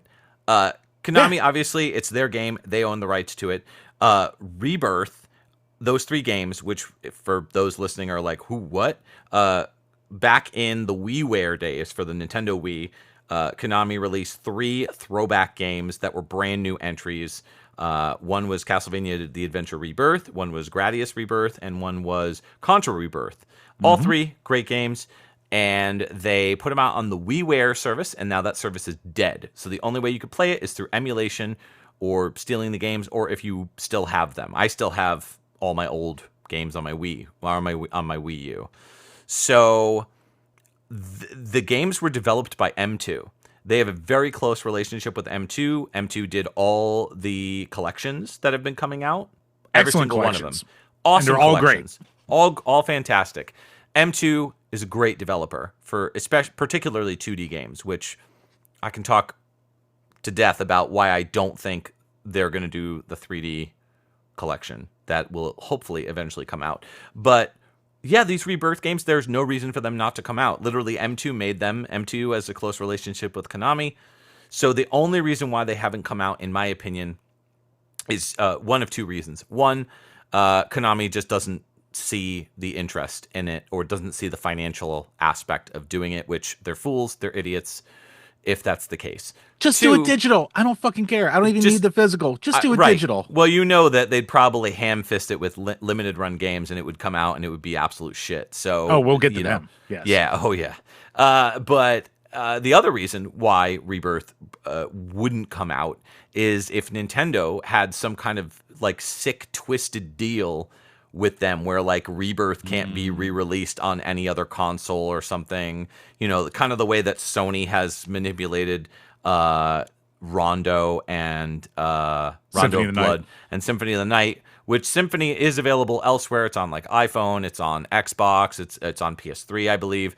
And that is the original, well, not the iPhone version. The iPhone version is the retranslated version, but or like the redone audio dub, like totally new script. That they tried to make it more like they tried to make it more akin It's to less the goofy. Japanese. Yeah, more akin to the Japanese original instead of the English localized version from the PS1 era. But I am wondering, because Sony has an exclusive deal for that Requiem collection that came out on PS4, because Sony footed the bill for it. So it's not like I see all these people all the time. I want it on Switch. I want it on Steam. Never going to happen. So if it does, it does. I'll eat my hat, I guess, but I don't know. and it's weird too, because at least with like the Requiem collection, like we all know it's because they flipped the bill for it. Oh, So yeah, for sure. with the Rebirths, it's just like Konami foot the bill for that. Yeah, for sure. I mean, Nintendo may have foot the bill for it. Who knows? Maybe Nintendo was desperate and they were just like, we need something for this WiiWare, that's like something make a splash. Yeah, something. But I don't know. Who knows? But anyways, back to Castlevania. Sorry for derailing. Yes. No, all good. So yeah, the last official Castlevania game that came out would technically be Order of Ecclesia, which was like what, 2008. So like, yeah. Are you kidding me? Like that was forever ago. So it's one of those things where it's like I never ever thought it would happen again. Like maybe I knew deep down that something new would happen, but I never thought it would be 2D. I absolutely thought it was going to be a 3D like totally Rebirth era where they would totally make a brand new game that would just be like a retelling of the first game. You know what I mean? Like what Lords of Shadow was originally supposed to be. I don't know if you knew that. No, I didn't actually. Lords of Shadow was originally pitched as a remake of Super Castlevania 4. There's footage. Really? There's footage online that you can watch of their original pitch, and it looks so much better than what Lords of Shadow was. So it is what it is. But yeah, so that, and like it stars the like very barbarian-esque kind of Simon, but he's like kind of dressed like Gabriel a little bit. So yeah, it's pretty cool footage to check out. Right, they still had to make it like of the time, but yeah, I mean, this just dropped out of nowhere, like, and I was like, oh, holy shit, like an actual new Castlevania. Yep. Now, and I was very happy to see it. I am perfectly fine with it being, the Metroidvania style, because what else you can expect at this point? Did you have that, like, because Mike Matei had put out a tweet where he was just like, oh God, another one of these. Like, why can't we just go back to the classic style? And, it was a big back and forth he had until he deleted the tweet, actually, which I was shocked to see. But it's like, I get the point, but like, I guess I can't be like too picky at this point when it comes Beggars to Castlevania. Can't be choosers. I get that mentality. But at the same time, there's good and there's bad about this. Do I want well, first off, they didn't call it a Metroidvania because that's stupid. Because two reasons. One, Metroid was not the influence for it, even though everybody says it was, and that's because Koji Igarashi has specifically said it was Zelda. So everybody's calling it a Metroidvania. It should be called a Zeldavania. But I get the idea behind it because literally the map looks like Super Metroid's map. So Right. I get it. Whatever. I really just don't like the term. But of course, Konami's not going to use that term. All the indie games, like all the indie games that come out are like, it's a Metroidvania, but like they can't do that. One, because it's Metroid, so they're not going to call it a Metroidvania. Right. What really kills me is when people call Metroid games Metroidvania. Dude, that's the word. Every time I see that, it boils my blood. I'm like, Metroid is That'd be like calling like Doom like a Doom clone. Yeah. You remember how they used to call like first person shooters back in all the day the Doom clones? Yeah. Or all the that'd roguelikes and stuff like that. Right. Yeah. That'd be like, yeah, because Rogue was a game. Rogue was Rogue. Yeah. Rogue was Rogue. And so all these people are walking around like, it's a roguelike. It's like, oh, okay. But like if a new Rogue game came out, that you can't call that a roguelike because it is Rogue. You know what I mean? Twitter will, but yeah. Sure. But like if there was a genre called Tetris, like Tetris-esque, and you're like, oh, it's a Tetris-esque, and then Tetris comes out with a new game, you can't be like, it's a Tetris-esque. No, it's just a Tetris game. Like, right. So I don't know, but that's such a major pet peeve of mine. So I don't care that they're labeling it as action adventure. That can mean a lot of things. They could be doing it like, in search action, Igavania, whatever you want to call it, Metroidvania. Right. It could also just be like an action game that has adventure elements to it. We really don't know. We don't know enough about it. I will say that there's maps in it that you can see. There's also save spots, so we know it's not going to be a roguelike. Mm-hmm. So, a lot of people were worried about that, where they were like, the developer is known for making roguelikes with Dead Cells. They're known for making roguelikes with Castlevania themes in it, with like their Dead Cells expansion over here. That's it. So yeah, Evil Empire is doing the work, but it doesn't look like it's going to be. Dead Cells is great too, by the way. So that wouldn't be a bad thing. What's that? Motion Twin, I think, is the other like co-developer. I think for this one. Yeah, I think you're right. Yeah. So, it is Motion Twin. It's in front of my face. So, my wife calls it Napoleon eyes. So, and it's so true. Like I miss everything right in front of me. But yeah. So yeah, Motion Twin and Evil Empire, like it's got good bones behind it. And say what you want about the art style. I think it looks fine. A lot of people are kind of complaining, but I'm a Streets of Rage 4 defender too, and a lot of people hate that. So yeah, take that with a grain of salt. I did not like Streets of Rage 4, but I wasn't hyped about it because I'm a Final Fight guy. So like Streets of Rage is cool. Listen, you're a Genesis guy. Right. So Streets of Rage all the way, of course, but like Streets of Rage in Philly's correct. Final Fight in Met's wrong. Like we sure. know this. I mean, listen, two decent games and one flop. I don't know, like comparison to World Series championships, I guess, for the Mets. Yeah, I love me some Final Fight, but it's just painfully obvious that like Capcom at least doesn't have their head on straight when it comes to Final Fight. So now Final Fight characters are just relegated to being in comic books and Street Fighter cameos. Street Fighter cameos, yeah, it sucks. But back on track, Konami, I think that I really like the fact that they're going with a new direction on this, even if I don't love the graphics. Like I'm not crazy about them, but I think the biggest problem I have with what we've seen so far is it's just so busy. It's just so visually busy, and it's very modern. And Castlevania visually was very captivating, but it also was very, I guess you could say, slow in the sense that like when you're moving throughout the territories in the game, you're not moving at the speed of light. You are slowly traversing locations and you're taking all the environment in. And I think that's the biggest worry that I have with this game is, are there going to be moments where my jaw's going to drop because I'm staring at the background? And there are moments of that when I'm looking at this in motion where like I see something and I'm just like, oh, that looks really cool. Like the backgrounds look really detailed and really slick. But but there's also other stuff in there that really kind of makes me go, why?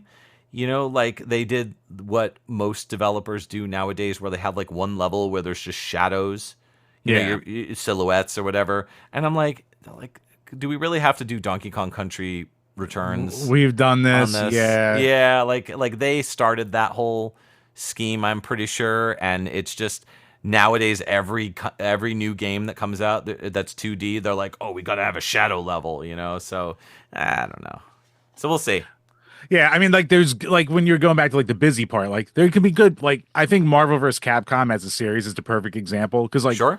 1 and 2, extremely busy, over the top, just Hmm. shit going on everywhere. Games, but like it's still good to look at. Yeah. I can't play 3.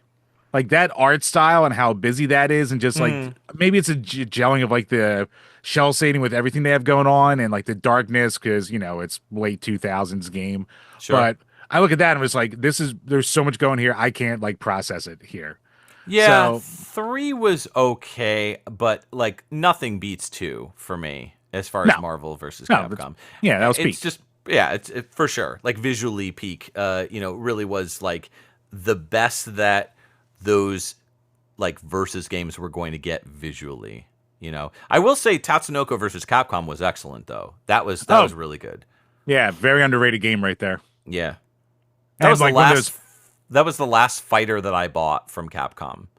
Like it's been that long. Like I've bought those collections that they came out with, like the fighting game collections, mostly just so I could sell my my old ones for the most. yeah Like most of them I sold. I kept a few like Plasma Sword because they have a really cool relay mode that's not in that new version. the But yeah, re-releases and all, yeah. yeah. Like they didn't take the Dreamcast versions of those games; they took the arcade versions. So a lot of that like exclusive console stuff is missing. I think I did the same thing for Marvel vs. Capcom 1. I think I kept my Dreamcast version because I think there's some exclusive type stuff in there as well.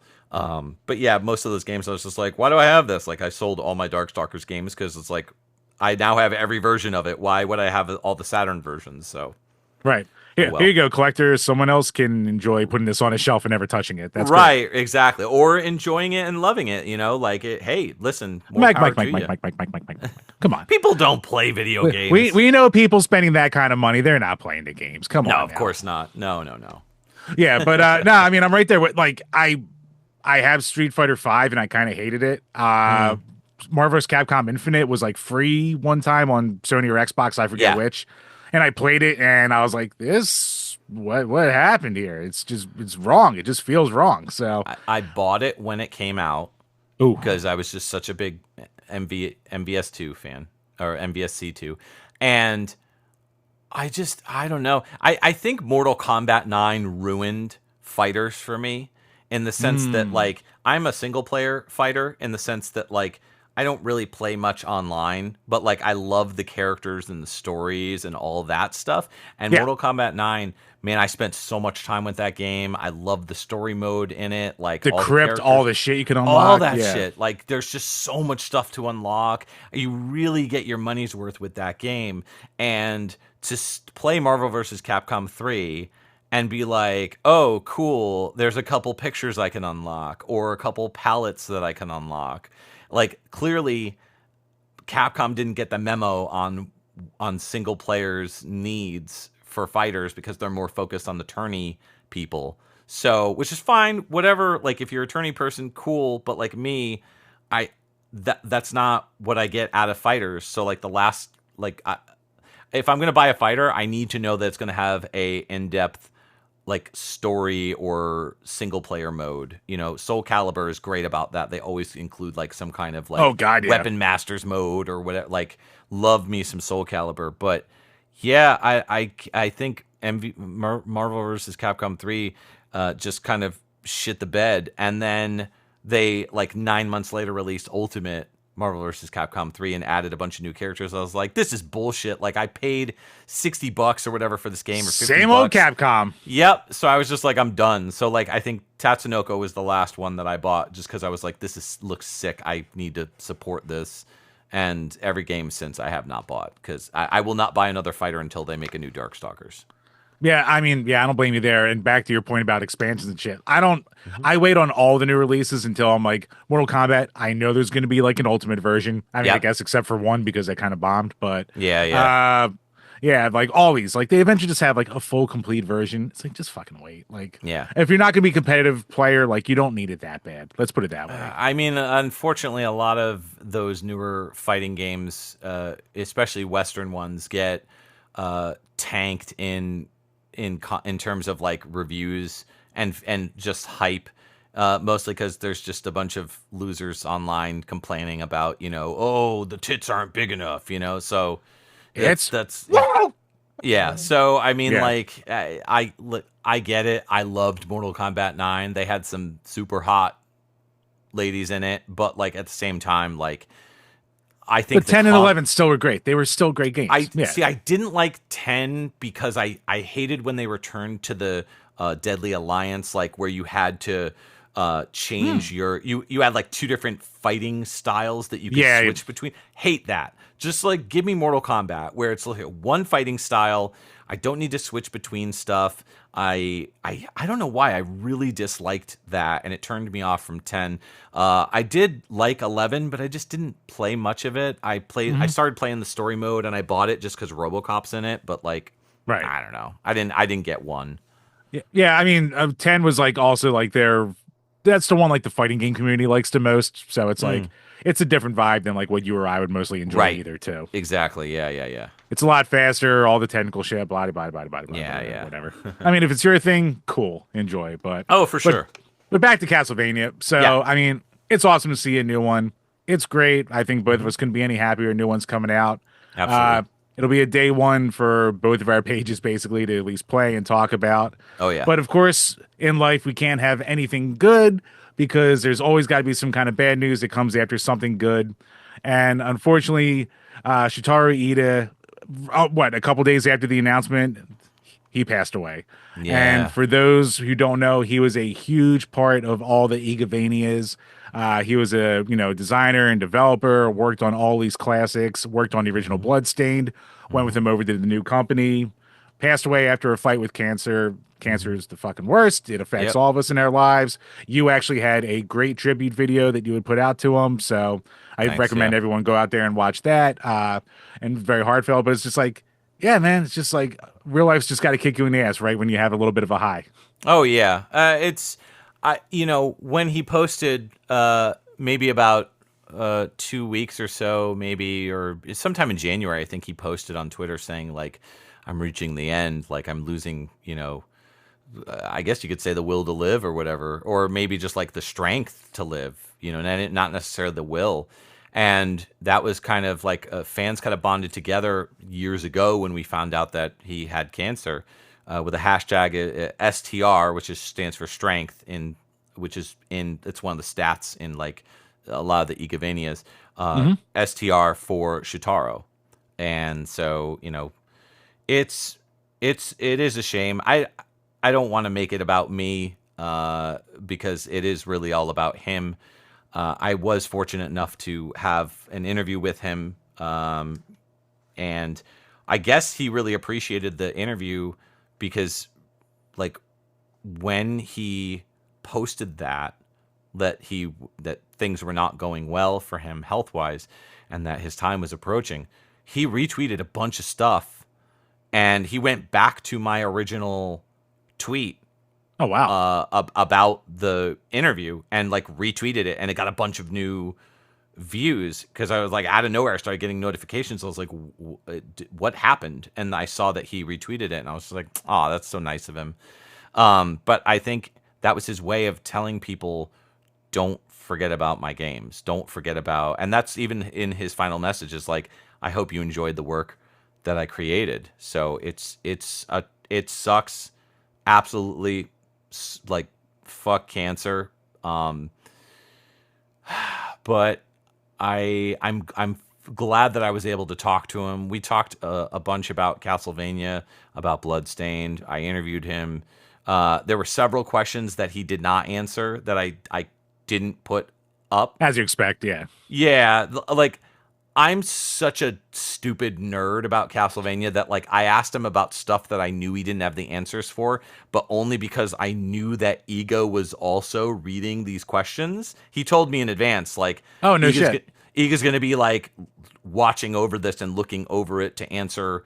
And so like I got one or two responses from Iga as well, and there were a few that like that Ida would not answer, and they were mostly about like timeline wise stuff in relation to like Castlevania 64, Legacy of Darkness, Legends, Circle of the Moon. You know, the games that got removed from canon.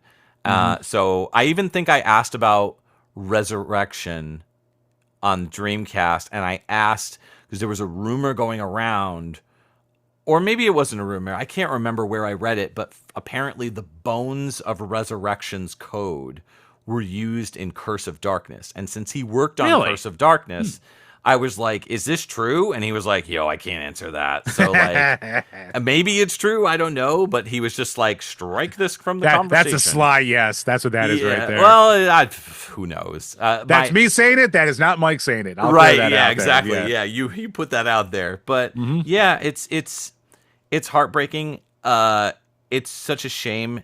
And I think the biggest thing that we lost is a very vocal member of the development team of Castlevania who was willing to answer these questions for fans. And it wasn't just me. I'm just some nerd who was just reaching out like, hey, I have these burning questions. And he was like, cool, I'll answer them. But like, he would answer anybody's question. Like, anybody who had a question, if they asked him on Twitter, he would be like, "Oh, blah blah blah." Like he would give them an answer, or he would be like, "I really don't know. You know, I can't remember, or whatever." So it's crazy. It really is a shame because there's just so many people who I've reached out to. My big thing is interviews. I really love doing these interviews with members of the team of the development staff for Castlevania, and a lot of the old Japanese staff just do not want to talk about their time at Konami. They're too old. They can't remember. Hmm. It's 30, 40 years ago. They're just like, nah, I can't remember. So that's how it goes. But Ida, I think it was still fresh enough in his mind that he was able to answer a lot of these questions. And you could also tell that he was passionate about the game series. He wanted to create these amazing games, and he did. So we got to give props to where they're due for sure. Oh yeah, and like you had a great line in your video too, where you're like, "There's so many developers who work on these games that aren't the big name like Igarashi, that like Hmm. just go unsung basically because you have the Rockstar guy at the top, but there's a Sure. lot of people below them, and it's good to hear from them who can all give their own perspectives on everything. So Yeah. that's why it's kind of important to reach out to these people too, like you did. So that's it was awesome.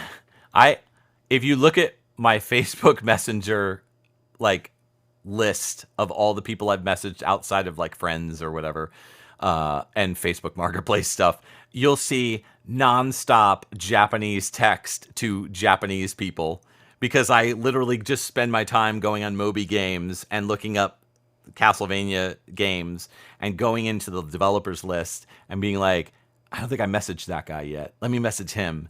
Let me see if I can find him on Facebook. And I'll go online because a lot of these guys are older, or Yeah. girls. They're older and they're on Facebook still. And some are active and most are not. So like I'll just toss a message out to the wind and it never gets looked at, never gets a response. But like I'm now at the point where like I'm running out of people to reach out to because nobody is responding. There's only So so many. Yeah. they're less like, some, American wants to interview me. Probably doesn't even speak Japanese, which I don't, very little. Right. But the Google Translate and ChatGPT are your friends when it comes to that stuff. So that's what I use primarily. Too true. And yeah, dude, it's like anything else. Like we both run podcasts. If you want to get guests on, sometimes you just got to Gretzky it, throw it Yeah, out to everyone, take all your that's shots, it. and see whatever it takes. Gretzky it. I love that. Absolutely. Or But yeah, Micah Scott. or I mean, the true You miss Gretzky, a Michael Scott. yeah, yeah, yeah. Wayne Gretzky, Michael Scott. But Hmm. yeah, I guess speaking on the sad train right now for this week, Hideki Sato, who from Sega, he was Yeah. president from 2001 to 2003. He also recently passed away. So obviously not a great era for Sega, but he was so much more than just being the president during that term because he worked on like basically every console, Yeah, like he through works its on the entire hardware, life. right? Yep, he was a hardware Yeah. guy. So Yeah. from the SG 1000 all the way through the Dreamcast, he worked on all of them. So Such a another loss. legend in the business, loss in the industry. So it's a shame. Props to him. I would like it's off camera, but like I have an entire one of these things that's all Genesis and Master System games. Nice. So for the Sega guy that I am, like he basically helped build my childhood. So Yeah, rest in peace, cheers, all that good stuff. for sure. I This is what I've been saying for a long time now, that these developers are getting older and a lot of them are passing away. The composer to Gimmick just passed away not too long ago. The composer for Super Dodgeball and I think the River City Ransom games, he He did passed all the away. Kunio Kuns and all that. Yeah, yeah, he passed away. It's just, we just keep experiencing these losses where we have these composers and just people in general in video game industry that just pass away, and it's just a lot. I mean, we're all getting older, but I think what isn't being done is reaching out to these people for interviews. Like, I know a lot of them have done interviews elsewhere, and like Japanese magazines are very prevalent, Right. but a lot of those aren't translated to English, so we don't have any, backup for what they are and what they said. Shmupilations is a great resource. They have a ton of interviews with not only Castlevania people, but like other people as well. There's other places like the Castlevania Dungeon, specifically for Castlevania, that has, interviews, magazine interviews, scans and all that sort of stuff. So I look at what I've been doing with reaching out to some of these interview people, and some of them have never been interviewed before, ever, for what they did. The guy who did the Symphony of the Night localization, Jeremy Blaustein, he was never interviewed about his time working on Symphony of the Night. So he made one of the most like recognizable lines of dialogue in gaming Yep, history, yep. and no one's ever interviewed him. Nobody's ever asked him anything about Symphony of the Night Wow. in an interview until I interviewed him. So it's stuff like that like I'm just like, why is nobody asking these guys like what this was? I interviewed Robert Belgrade, who was the voice of Alucard. I talked to him about like his jazz career. Like he's like a big jazz musician and stuff, loves jazz and like world music and all sorts of stuff like that. And just spoke to him about like his time in Japan. Like, how did you move to Japan and then move back? So, and same thing with Jeremy Blaustein, because a lot of those guys, they come from North America to Japan, and they're either teaching English or they're doing commercials or whatever it is that they're doing, acting or whatever, and then sometimes they come back to North America. So it's just it's crazy to me that there's been so many like people in the Japanese video game developer scene that have not been interviewed. So my contribution, if I drop dead tomorrow, knock on wood, but if I drop dead tomorrow, my legacy would be finding out information that can be cataloged for future generations about this franchise. So Right, and that's something that you can hang your hat on, be proud of, and be like, hey, yeah. if even if it, like the both of us,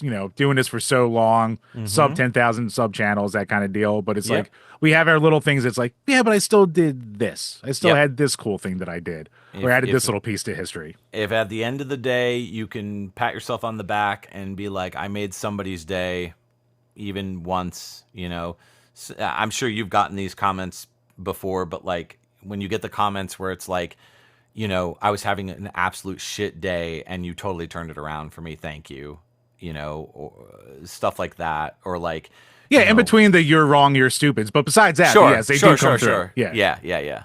So But yeah, I mean, and speaking of people who always make everyone happy and, always brighten everybody's days with no controversies at all, No. let's talk about our good friends, yours and mine, at Limited Run Games, who are also, I don't know if they just saw the hype and pushed something out there. The timing's a little suspect on there because of how much of a shadow drop this Castlevania game was. Maybe they've been sitting on this for a while. Who's to say? Maybe I'm just a dick. But they just announced this week a new physical release, including their usual special editions with tons of bullcrap you'll never touch again. Bloodstained, Ritual of the Night. And you had a great thing in your video reacting to this where you go, why? Yeah. Because this is a game that you can readily get physically. Yep. Anywhere. Any store. Retail Online. release. Cheap. Yep. $10 and $15. Yep. And then the DLC, it goes on sale all the time. Just, many people popped into the video that I did on that and mentioned that this is the only time that we can get most of the game complete. So on whatever media. On whatever console. I mean, it's complete in the sense that every version except the PlayStation 4 version is complete, supposedly. We still don't know How, if it's how the fuck is the PlayStation 1 not have it all on the disc with the biggest media disc file format thing of what? The Iga's Backpack DLC is a code that they put in the box. What? So I don't know why they decided to do that. Up. I have no idea. It really is a mystery to me as to why they did that. I'm wondering if it's like a limitation of some sort. I don't know, but the fact that it's on the Switch, it's on the Xbox version, and you can get it. It's part of this quote-unquote complete version.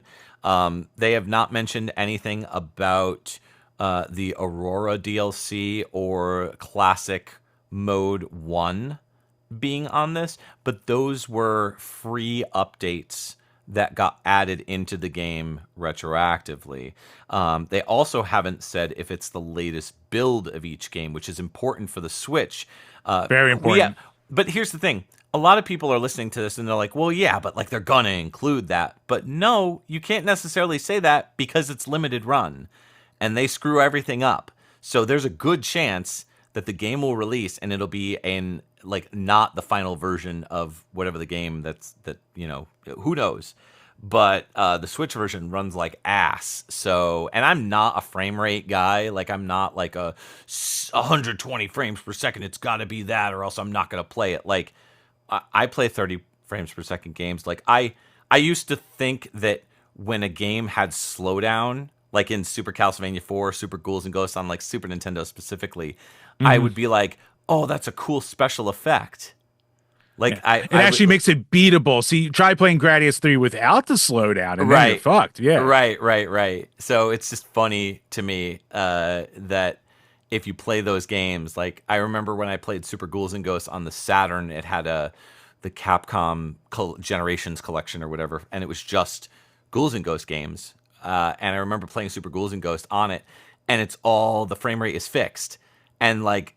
It's just my timing's so off because like I'm used to the bosses being slow and grindy, and it's just it's impossible. I do have to say the Switch version they did a lot of patching to it. So they did. I think it's playable. I think it's playable now. It's playable. Not optimal. Not optimal. I don't remember if I beat it on the Switch. I remember getting really far in the Switch version and eventually just being like, oh my god, this is just really sluggish. And so I think I switched to my PS4 version and I beat it on PS4. So gotcha. Because I didn't even wind up beating Bloodstained until like 2 years ago. Same. Oh really? Okay. Because I got it launched and like Switch had a ton of problems. Like the library would almost crash it like every other time. Oh yeah, I was waiting for updates on the Switch version, and so I was just like, I'm just going to shelve this and wait for more updates to come out and wait for all the DLC to come out. And I think it was right before the Dominique's Curse Classic Mode 2 came out. I was like, all right, I'm going to sit down and finally start playing this one. And so I did. I started playing through it fully. And same as you. I beat it maybe about 2 years ago. So it's great. Nice. It's a great game. It's a lot of fun. Yeah, I had a ton of fun with it. So Yeah. he definitely lives up to the legacy. And I mean, like, I'm always gonna be the hypocrite with limited run because like I don't buy just random shit from them anymore. Like Okay. early on, I was one of those guys, but like Same. nowadays, it's like unless it's something I really want because I fucking hate that company, but they always wind up with the thing I want. So it's just like bastards. Yeah, had to put my foot down after watching the most recent the documentary that came out a while back about them. There was like a Oh huge yeah, I saw that that. huge documentary, and I remember watching that and just being sick to my stomach and being like, "This is how they treat employees. This is how they treat their fans, their customers." Dude, even their Like, co-owner, like fucking Doug, yeah, when he put out that blog thing that he like hid right, eventually. Yeah. right. It's crazy to me that this company did that, and that it was mostly this one dude, who was just a total shitbag. And I had I'll reached say out it, to Josh. him. Fuck that guy. But I I mean, mean, like, I'm not trying to for throw you under the real, bus. Yeah. like, I reached out to him several times to get confirmation about like a lot of things, just to get on the record, like, hey, does it include this? Does it include that? You didn't mention this, you didn't mention that, like that sort of thing. Yeah. I think I asked him about like vinyl rips. I was like, hey, are these vinyl Castlevania vinyls, are they like ripped from MP3s that Konami just sent you, or are they The Masters or yeah. are they like recorded off of original hardware? And he was like, "Oh, we try to record off original hardware, but it's mostly like the MP3s." And I was like, "Nah, nope, not buying it." So, Hmm. yeah, limited run. This latest Dominus collection really sealed the deal for me. Getting it, it's just the quality was just not great, not up to standard. And for $200, if I'm going to spend $200 on something, it better be near flawless, or I better enjoy like 90% of it. And if there's, listen, I get it. Like, they're going to include a lot of shit that like I just don't want, like a lot of tchotchke stuff, the buttons and the pins and, Right. stuff, the stickers. I'm never going to use any of that stuff. But there was a lot of stuff in that Ultimate Collection that like I would have been great if it wasn't, you know, Botched. botched. Yeah, exactly. So it is what it is. Dude, it's so weird when you think about these tchotchkes that we buy these like big money items because like my wife and I we were cleaning some shit out of the attic Mm-hmm. and we a couple years ago we went to Elton John's farewell tour. And if you bought like tickets in a certain section, they weren't even like the best seats in the world, but like Mm-hmm. you got this like, collector's pack with like a lanyard and like a Mm-hmm. book and a keychain. Yep. And we've had it in a box for 4 years and we're looking at it and we're like, should we just get rid of this? And then we're Mm-hmm. like, man, we spent a lot of money on these fucking tickets too. So it's like, Mm. all right, we'll just put it back in another shelf in the attic and not look Right. at it again for 10 years. Yeah.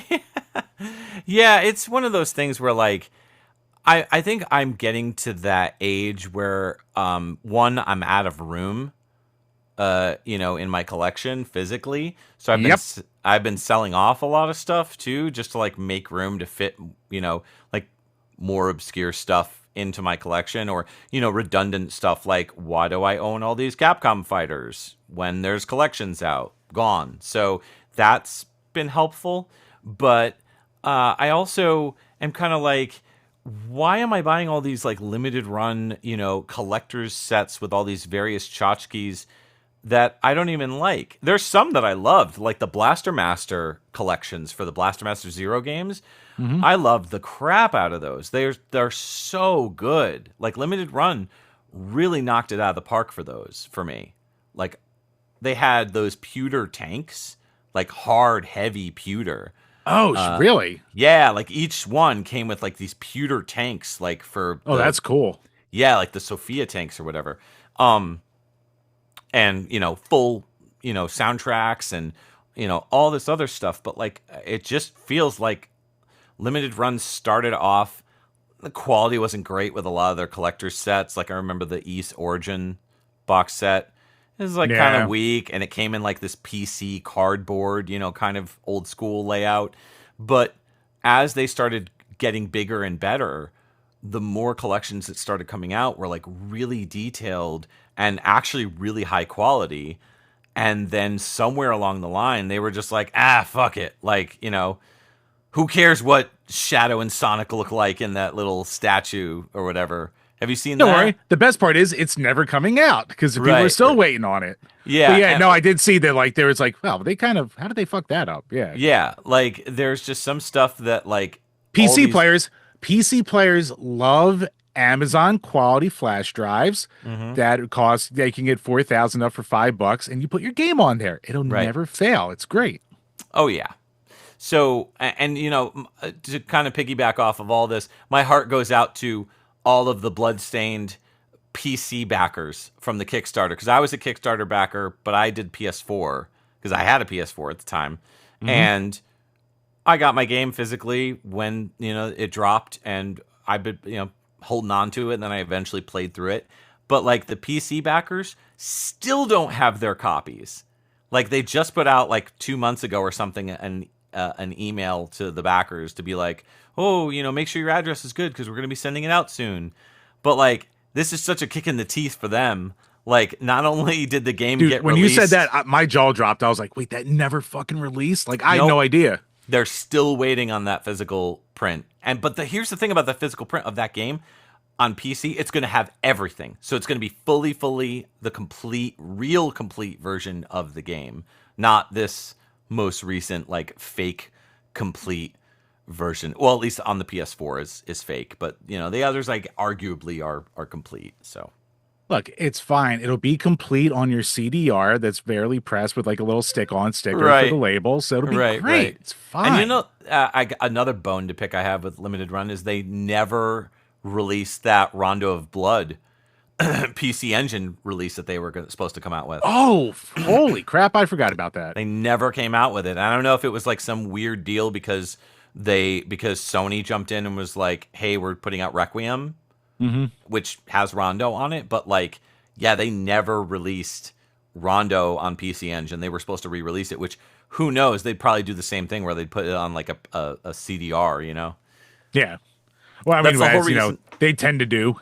That's the whole reason why I didn't buy the Ernest Evans collection, because that was one of the other games that I was like, oh, I would love to own this, but it's limited run, and I was like, oh, they're gonna botch it. Like it's got those Sega CD versions of the discs or whatever. I'm sure they're gonna botch it. And what ended up happening was fans just ripped it anyways. Like fans just put the disc in and just ripped it. So I just grabbed those. Like, Yeah. sorry.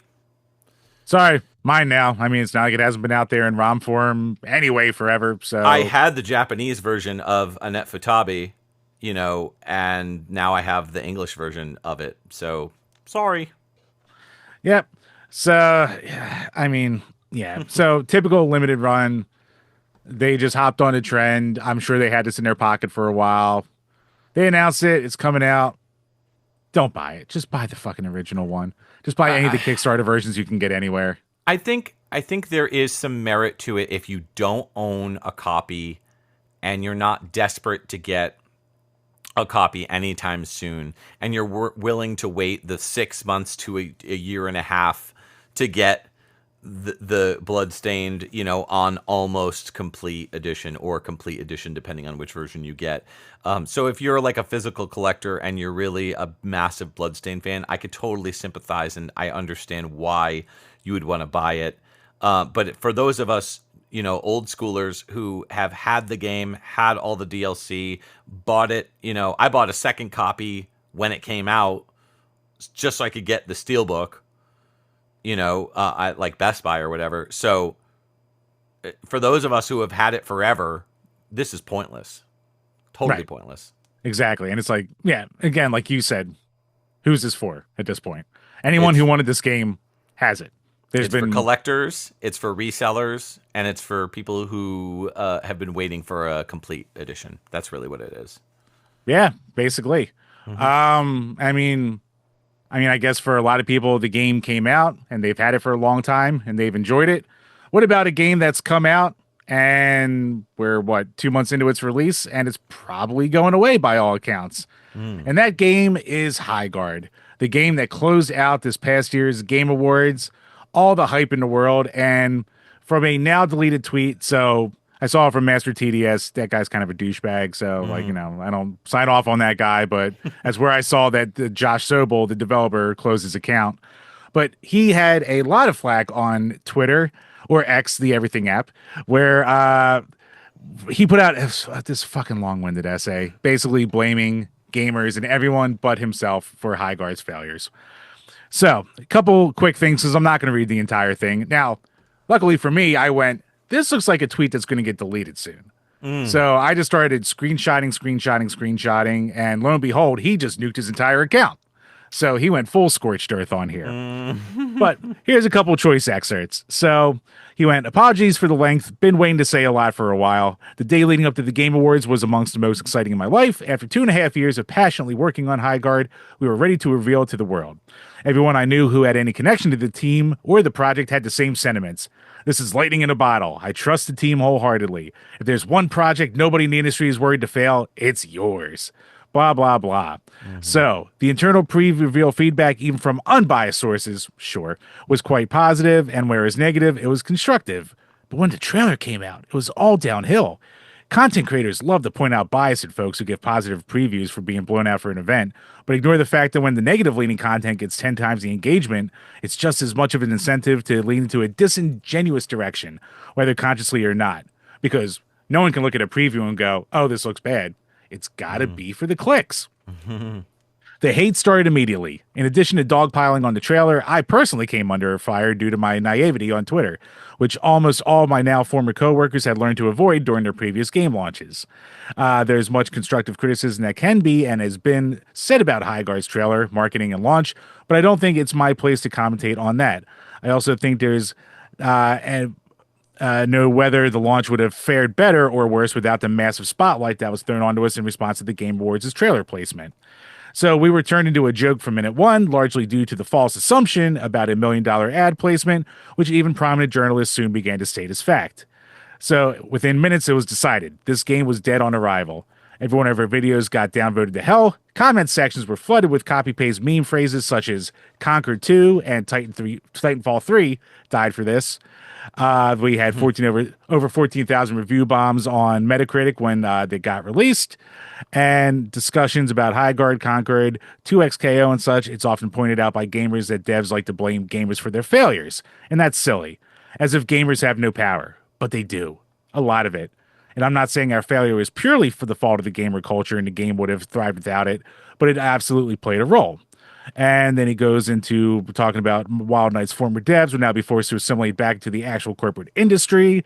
And he said, even if Highguard had a rocky launch, our independent, self-published, dev-led studio, which actually got debunked a little bit later, full of passionate people just trying to make a fun game with zero AI and zero corporate oversight, deserve better than this. We deserve the bare minimum of not having our downfall be gleefully manifested. And then he goes on to wish the best of luck to everyone at Wildlife and Highguard and blah, blah, blah, blah, blah. So, and he shouts out the journalists who were nice to them. So, later reports did come out that that Wildlife Studios was funded partially by Tencent.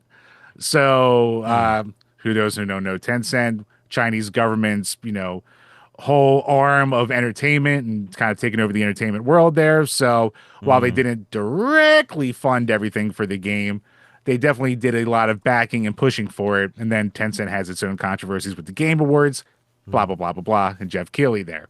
So, long story short, this got dogpiled on to hell, dunked on like crazy. He deleted his account because in a lot of people's minds, what this entire thing he put out there was, it's everyone's fault but mine.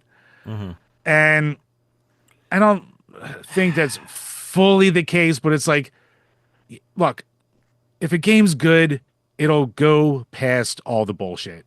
People can downvote it to hell. People can make all their videos on it, all their hate videos, all their it's woke bullshit, blah, blah, blah, blah. Yeah. But at the end of the day, dude, like your game's a fucking 3-on-3 hero shooter in 2026 that looked like a copy paste of Overwatch. It's like 10 years too late. Like, you can't blame everyone but yourself and expect it to go well. Well, when you put out something, this is one of the arguments in regards to video games being art, in the sense that you make a game, you put your heart and soul into it. And like, I feel for the developers who do work on something like this, even if it's something that, as you said, it's like something that's super popular, that is overdone, kind of like Metroidvania is now at this point. Right.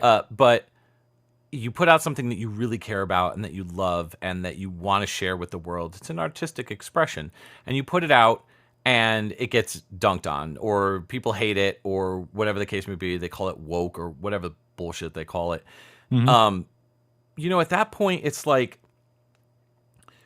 do you just shrug your shoulders and carry on and try to make something else and ignore the hate, or do you try to attack the fan base, or try to, not necessarily the fan base, but the people who are commenting on it in a negative light? And you got to kind of have thick skin. It's just like being a content creator. You got to have thick skin if you're putting out art. So I feel for the developer in the sense that he was passionate enough to like want to defend his game, but at the same time, he's got to be realistic in the sense that other people are going to have opinions on it that he's not going to like. And you just kind of shrug your shoulders at that shit. Like, sorry you didn't like my game. We get videos that people do that with us, and people don't like our stuff, and they're like, oh, you didn't do this, or you didn't do that, or you suck, or whatever. It's just like, cool, thanks for watching. That's it. That's all I could say. So our most popular video is our most hated video. Like, right. That's how it goes. Top 10 NES baseball list that everyone fucking shits on when they see it, but it's got 100,000 views, so it's not going to fuck anywhere. Oh well. So it's just like, it's like, okay, glad you hated this video from 15 years ago. I spent 10 minutes on. Like, congratulations. I love that sort of thing, because then you'll get a comment like on something you put out like 7 years ago, and they're just like, you're an idiot, this is great, or whatever, and you're just like, cool, man, thanks for watching. And then they come back and they'll start arguing with you, and it's like, okay, so you're driving up the views and the engagement. Thanks. Like, okay. At the end of the day, what do I really care about? Like, my family, my friends, like, my hobbies and all this stuff. Like, these people that are talking this much shit, just who cares? You know what I mean? Like, listen, if somebody's bringing up legitimate criticisms to his game, he's got to listen to those. Like, you've got to open your mind to criticism. And it sounds like he really didn't do that during the development cycle too either. No. Like, he had a lot of people who just went, oh, this is great. It's like, dude, you can cry about like, all the passion and what you get deserved. It's like, you can't be like, oh, we deserve to have had a chance and, to better result. But it's like, dude, you fucking trend hop too. Like, right. You didn't like make the newest thing in the world or take a brave stance. You copied every other goddamn game out there. Like, what are we doing here? I mean, it's not like it's, the, what's it called? The Claire Obscura or whatever, 33 or Expedition 33 or whatever the heck it's called. Right. I have the game. I got it recently for the holidays, and I just haven't started playing it yet. But like, I had people hitting me up about that game that know I play video games, but don't know that like I'm mostly an old school guy. I play some new stuff or whatever. But people were like, have you played this game? Like my wife's coworkers. And I'm just like, did they start with dude? Yeah, dude, have you played this game? And I was just like, no, I know about it or whatever. And they were like, this is like the best JRPG I've ever played. I'm like, wow. All right, well, la-di-da. It's no Chrono Trigger, but sure. All right. Let's go for it. So it is funny how like that seems to have been like a gateway drug now to JRPGs for a lot of people, which cool. Who would have thought a French company would have done that? But cool. I mean, it sounds great. I'm looking forward to playing through it. It's never going to beat Chrono Trigger in my eyes, or Final Fantasy VII, but who knows? Maybe, I don't know. Xenoblade Chronicles came really close to being top of my list. That is a phenomenal game. So I don't know. We'll see. Yeah. I mean, a game could come out like, High Guard came out, bombed, had a shitty launch on thing, got review bombed because the service didn't fucking work when you launched it, which is a death knell right there. Well, and that was then, what was that game that had the same thing? Not to interrupt, but there was another game that you just reminded me of that had the exact same situation where like it came out, it bombed, and it was like broken or it like didn't have a lot of exploration or something like that. I mean, like, game? Are you thinking of Evolve? Because that had a really shitty launch. No, there's been so many at this point, though, too. It's like a planet one where like you go to different planets, and it was supposed to be this massive solar... No Man's Sky. No Man's Sky, yes. So No Man's Sky was exactly that. It was like this game that came out that everybody was just like, wow, this game sucks. And then like the developers were like, cool, let's go back and fix it. And they went back, and you got to give them credit. They like fixed it, and they made it a really good game, And from what it's I loved understand. now. Yeah. Yeah. Yep. So that is the right way to do it. Now, if this developer did that for Highguard, who knows? Maybe they could have taken this advice to heart and then put out like the next Fortnite or whatever. Because if you remember Fortnite when it first came out, when Oh, it was hyped, it was like a zombie shooter or something like that. It was like they had like some hot chicks and like two dudes or whatever, and it was like a squad based like kind of thing. yeah. It I looked mean, it was. totally different than what it became. Yeah, and like it had its squad based like story. It had a story mode on like the Xbox One release, and that's like a Yeah, crazy expensive game now because they took that off the shelves. right. And yeah, but like back then, like on this page, we were like, I still like PUBG more for what this is going for. Mm-hmm. Like fuck Fortnite, that's like the kiddie version. Now it's the biggest Right. game in the world, so it shows what Sure, I sure. know. But Yeah. yeah, and I mean, but like you said, like they could go back to the drawing board, or they can do what they did and they closed down the website and they deleted all their accounts. So Mm-hmm. yeah, I'm sure the game's on its last legs. But you can make great games too and still fail and die in this friggin' industry because as of today, breaking news by Jason Schreier, Bluepoint Games, game studio that's made a ton of remakes and remasters from like Shadow of the Colossus and the Ico collections Oh and yeah. Demon Soul remaster and all that stuff. Mm-hmm. PlayStation's shutting it down. So you can Not make all the surprising.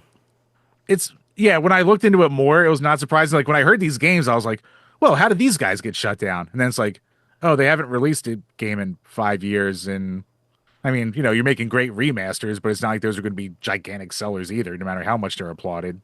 I mean, Sony is just guilty of shutting down like a plethora of longtime developers like Psygnosis and the Gravity Rush developers. Like, just Hmm. so many teams that made these incredible games. And Sony's just like, nah, sorry. And they shut them down. It sucks. Kind of hate Yeah. Sony in that sense. Yeah. Sony's like the worst of that. I mean, like, yeah, Microsoft spends all the money in the world on these companies, but like they at least try to keep them around for a little bit for the billions upon billions and trillions they spend. Even then, they Yeah. shut them down too. But it's Well, like, Microsoft has completely tanked Rare. They just have completely butchered Rare. oh, yeah, Like, completely. Dead brand. totally.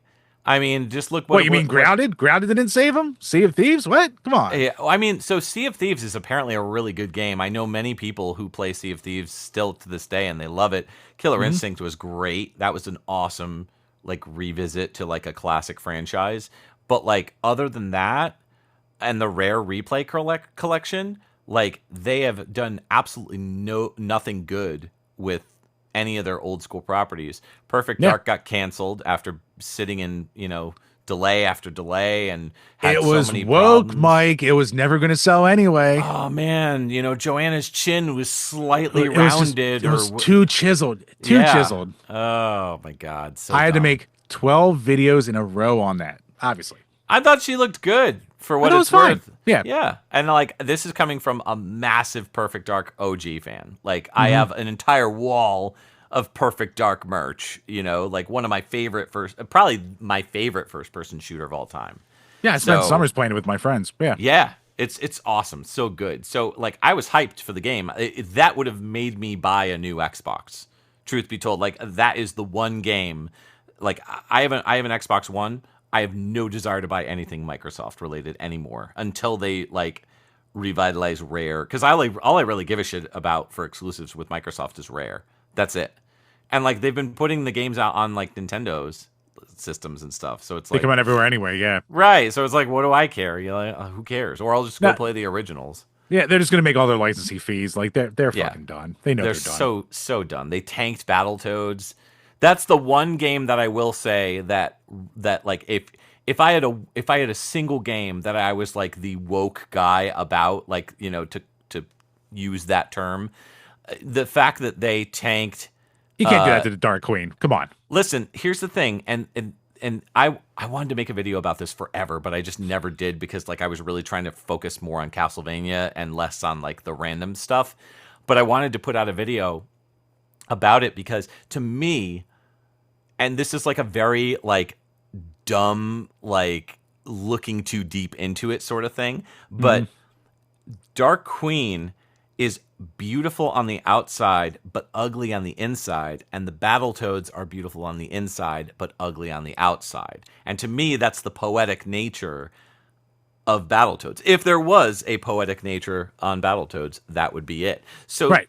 it they just don't even resemble the same. Like her in particular is not even the same character. She doesn't act the same. She doesn't look the same. I literally thought she was like a kid's sister sort of thing, or like a Yeah. little sister She got like Cal character. Artsified, yeah. Like Yeah, or both in like whatever. art and attitude. Like not Yeah, just the like art, yeah. I don't know what they were thinking, but like and to watch them, the developers be like, "We're such massive fans of the original." All Okay, right, but yeah. like, yeah, like, All right, but yeah. you totally butchered this character who was, yeah. I mean, she was like for horny boys or whatever, but like at the same time, like, there was like she was one of the first bad female villains in video games, like one of the Hmm. first. So you got to kind of pay respects to that sort of thing. But yeah, so that's my one woke-ified moment that I have ever had with this sort of bullshit. But I don't know. Yeah, with this sort of thing with Sony, I'm just like, why do you keep closing all these wonderful companies? And I think it's going to bite them in the ass down the road, don't you? I mean, it's got to eventually look. I mean, look what it fucking did to Microsoft. They bought all these Mm-hmm. people. They didn't release anything, and then it shit the bed. Yeah. Eventually, if you keep closing all these studios with all this talent, who's going to Mm-hmm. make the games for you to I, have the I, sales? I feel like it's a tax write-off in many ways too. They're probably just like using it so like the bigwigs can profit off of, the taxes. Like, oh yeah, we had to shut this game studio down, and sorry, and all those poor developers. I my heart goes out to the developers who get laid off, and then they have to go find work elsewhere. They don't have reliable work, and they're constantly getting let go due to all these mergers and acquisitions. It sucks to be a game developer. Yeah. I really truly think that if you're going to be a game developer, make your own game, or like be either a double A company like Way Forward, or Hmm. be like just like an indie dev, because that's where you're going to make your money, and just do your day job and then come home and make a game, and that's how you got to do it. Yeah, that's Unfortunately. where you're going to have like the most stability too. Like, I Oh, would for sure. never, ever want to work in the game industry right now. I Nope. think YouTube and Twitch is more stable than being in like the AAA development sphere at this point. Yeah, or It's insane. OnlyFans. I mean, people need their feet. That's it. That's it. And I mean, going back to Sony, it's like they're killing all their things, but they can make all their money back by renting out systems to people. Because we talked about that last week, where they're Hmm. putting out games as a subscription model or consoles on a Mm. subscription basis in leasing. But they're not the only ones because HP has announced that they are going to have a gaming laptop subscription where you pay monthly but never own the hardware. So Stupid. the high end option is 130 a month for an RTX 5080 Omen. The same laptop costs about 2,100 bucks, which means you would pay it outright in 16 months and never own a goddamn thing. Nope. Now, say you start leasing or doing this rental and you cancel after a month. Well, guess what, fucker? You still have to pay 1,400 goddamn bucks in penalty fees, which is about, or you can cancel for free after 13 months when you would have almost paid for it in general anyway. What happens if the hardware breaks? You can go fuck yourself. That's what happens. So I don't know. It doesn't go into that, but Yeah. yeah. That makes Without me reading all the wonder. red tape, that is a good question, though. I mean, they have to have some sort of a warranty with it. But at the end of the day, if I look at it like a car lease, or maybe a cell phone, in the sense that if it's a car and you're leasing a car, if you drive the car off the lot and you get into a car accident and you don't have gap insurance, you're screwed. You know what I Right? mean? But Yeah. like with this, I have to assume that they're going to make you buy some sort of insurance package in that sense, so that if anything goes wrong, you can get the computer replaced at no charge, or maybe there's like a certain handling fee, like a cell phone, where it's like what do they call it? Where like if Like the you Apple Care plan or something like that. yeah, Yeah. yeah, yeah. Where like you have to put a certain amount down towards the phone if you have to get it replaced due to like physical or water damage, that sort of thing. So Hmm. Yeah. I mean, Mike, you ignorant whore. don't you know that gamers can never keep up with new demands of gaming? So it's Right? better to just keep renting because you can always be at the top of the line. Yeah, this is one of the reasons why I'm not a PC gamer. Ugh. Dude, I put my I have a big honking PC over here, which I only use to play StarCraft 2, which is a 16-year-old game, so I'm gonna use some money there. Yep. But so I put this together last year because I was scared of the tariffs and all the talk there. And I was like, Sure. it's either now or never I put together a computer. Smart. Lo and behold, data centers and AI is what killed the market and not even fucking tariffs. So Hmm. like, the $300 in RAM I paid for a year and a half ago is now worth $1,200. So Hmm. but I will never ever build my own computer again. Never. oh, Not me with neither. those prices. Nope. I will buy a laptop and that's it. That's what I have. I have a laptop. It's a very high-end laptop and that's it. And if it flops, whatever. Dude, I'm never going to do the piecemeal shit again because I let IT people talk me into like, no, you're being stupid. Just put one together. And Hmm. I know what I was doing. So I was like, all right, you tell me what to buy. And if you put it together for me, I'll throw you some bucks. Cool. Build me Hmm. a monster. And Sure. they did. But I've had two colossal failures with this by simple oversight of dumb little things that they didn't see coming. Oh Whereas no. now it's fine now. It's all fine. It's all Okay. good. Everything's good. Everything's fine. Mm. Everything's wonderful. Every day's a blessing. And but if you have a pre-built, you can just send it back and they Yep. fix it and give it to Hmm. you.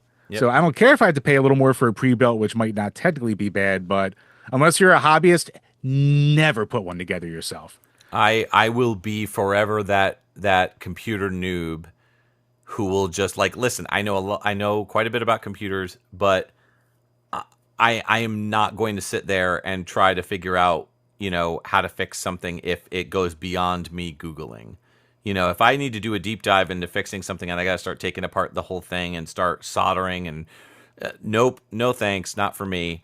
I will pay that extra money to Best Buy for that max warranty and I will just be like, here, Best Buy, your problem now. You fix it, you replace it. I'm out. Call me when it's done. You know? And even then, you could hardware wise, you could be fine. The newest Call of Duty, I have Game Pass for the computer, so I can Sure. play some new shit. When I booted it up, it's like you have to set your BIOS to this. Barely know what the fuck a BIOS is. I had to Hmm. Google 10,000 things just to get into my BIOS and hope I didn't screw up my entire motherboard just to play Call of Duty. Or in This a is console, why you just put it in. this You is just why I put it in will and it works. forever be a dedicated console gamer. It's literally I just put the disc in, it installs, I play it. That's it. I don't need to do anything else. I don't need to get too crazy. Yeah, there's memberships or whatever on there too. I don't have a membership for Sony or for Xbox. I only have it for Switch because I feel like it's probably the most worth it and it's Yeah, cheap. It's like $20 or whatever. right. I don't get the expansion because like most of the games for expansion I have the physical carts for, so I'm just like Same. whatever. Yep. And but like PlayStation, they'll offer like those crazy deals where they're like 40% off for like 3 months or whatever, and I'll do that. I'll just randomly sign up for 3 months, and I'll maybe use it twice during that time because I don't play any major multiplayer games for the most part, or if I do, I'm not going to play with people that I don't know. And then I'm just like, cool, all right, well, that's over. And then I just cancel my membership. I automatically set up to cancel. So I'm not going to spend like what is it, like $80 or whatever it is now for like a year subscription to something that I barely use. Oh, you're paying Xbox Live right now for the mid-ish tier, not even the ultimate, 30 Yeah, bucks a month. that's too high for me. I'd It's rather. insane. That's crazy. Like I'd $30 a month versus twenty Almost bucks a 400 year. bucks a month to play maybe a couple games you'll get to unless you're like an insane person. Yeah. Right. I mean, listen, if you're a 20-year-old who's in college, who spends all their time outside of school playing video games, cool. That's for you. It's not for me, the 43-year-old dude or almost 43-year-old dude who mostly just plays Castlevania. Right, exactly. So. So yeah, I mean, like last week's episode when we were talking about PlayStation, like I was devil's advocating and being like, "Hey, look, some people, everything's too expensive. Costs for these consoles are going up. There's Mhm. probably a place for this." But like, I look at this shit, I'm just like, man, I can't even. I can't even pretend to devil's advocate this, No. especially when like the price structure is so egregious that by the time you cancel, you basically would have paid for it anyway. It's like, Right. fuck, man. Mm-mm. This is like it's the future. You'll own nothing and be happy about it. That's where we're going. And Mm-hmm. the bitch of it is, it's gonna work Yeah. because every time we go, that'll never work. It always works, and we Of always get course. fucked, and it keeps going. So Yeah. that's That's nice little black pill to end the episode on there. well. I will say, in defense of that, what is it? Epic? Didn't Epic shut down or Amazon shut down? Oh yeah, you're right. One of them did. I One forget of which them. one. Yeah. Epic's One of still them. around. Yeah. Amazon might have. One of them shut down. So you know, it's a There's, there's possibility. there's always a chance. It's always time for games to rise up. Mm-hmm. But that'll do it for this week, everyone. Once again, thank you to everyone for checking out this episode. Mike, Dongled, thank you so much for hopping on. It's been a blast. Great talking with you. Nice to finally meet you. Yeah. Before we sign off, one more time, where can everybody find you? Yeah, no, thanks for having me. This was a lot of fun. You can find me on YouTube, Dongled, if you want to search that, or Castlevania. Dude, you haven't played this game. My podcast, xvgmradio.com. I have Patreon as well, but it's totally optional. It's patreon.com/dongled. What else? That's pretty much it. I'm on Twitter. I don't like being on Twitter, but I've got a decent following on there, so I'm still unfortunately on there. Necessary Evil. Yeah, I'm on Blue Sky. I think it's at Dongled. Pretty much it. So, yeah. Dongle.bluesbsky.social. Just rolls Right, off right, the right. tongue That's how they so do dumb. that over there. Listen, I love the environment on Blue Sky, but nobody's on Blue Sky. I hate to say No, it. Like no one's there. no. It more than I thought would be there are on there, and like a lot of my friends transitioned over to Blue Bluetooth. Sky. Blue Sky, and Look, my it's Freudian slip was saying Blue Chew before, so at least yeah. you're not there. Yeah. Blue Sky is cool and all, and I love the vibes, and I love that there's not as much toxicity there. But at the same time, I'm kind of like, yeah, but nobody's here, so I mean, at least it's not Threads, where unless you have tits, nothing ever tracks anywhere. So that's even worse. At least Blue Sky has some people on it. yeah. I mean, speaking of OnlyFans, gotta start up that OnlyFans. Yeah, right? I mean, I spent all this life eating pizza and having these tits, and I'm just wasting them on nothing over here. That's Jesus. it. That's it. Oh man. But yes, once again, thank you, Mike, so much for coming on. Make sure to check out, we'll have his links below to everything so you can find him there as well. And if you're on YouTube, iTunes, or Podbean, make sure to leave those likes, leave those comments, and subscribes. Anything you can do can and will help the page. Want to thank you all once again. And until next time, cheers, everybody.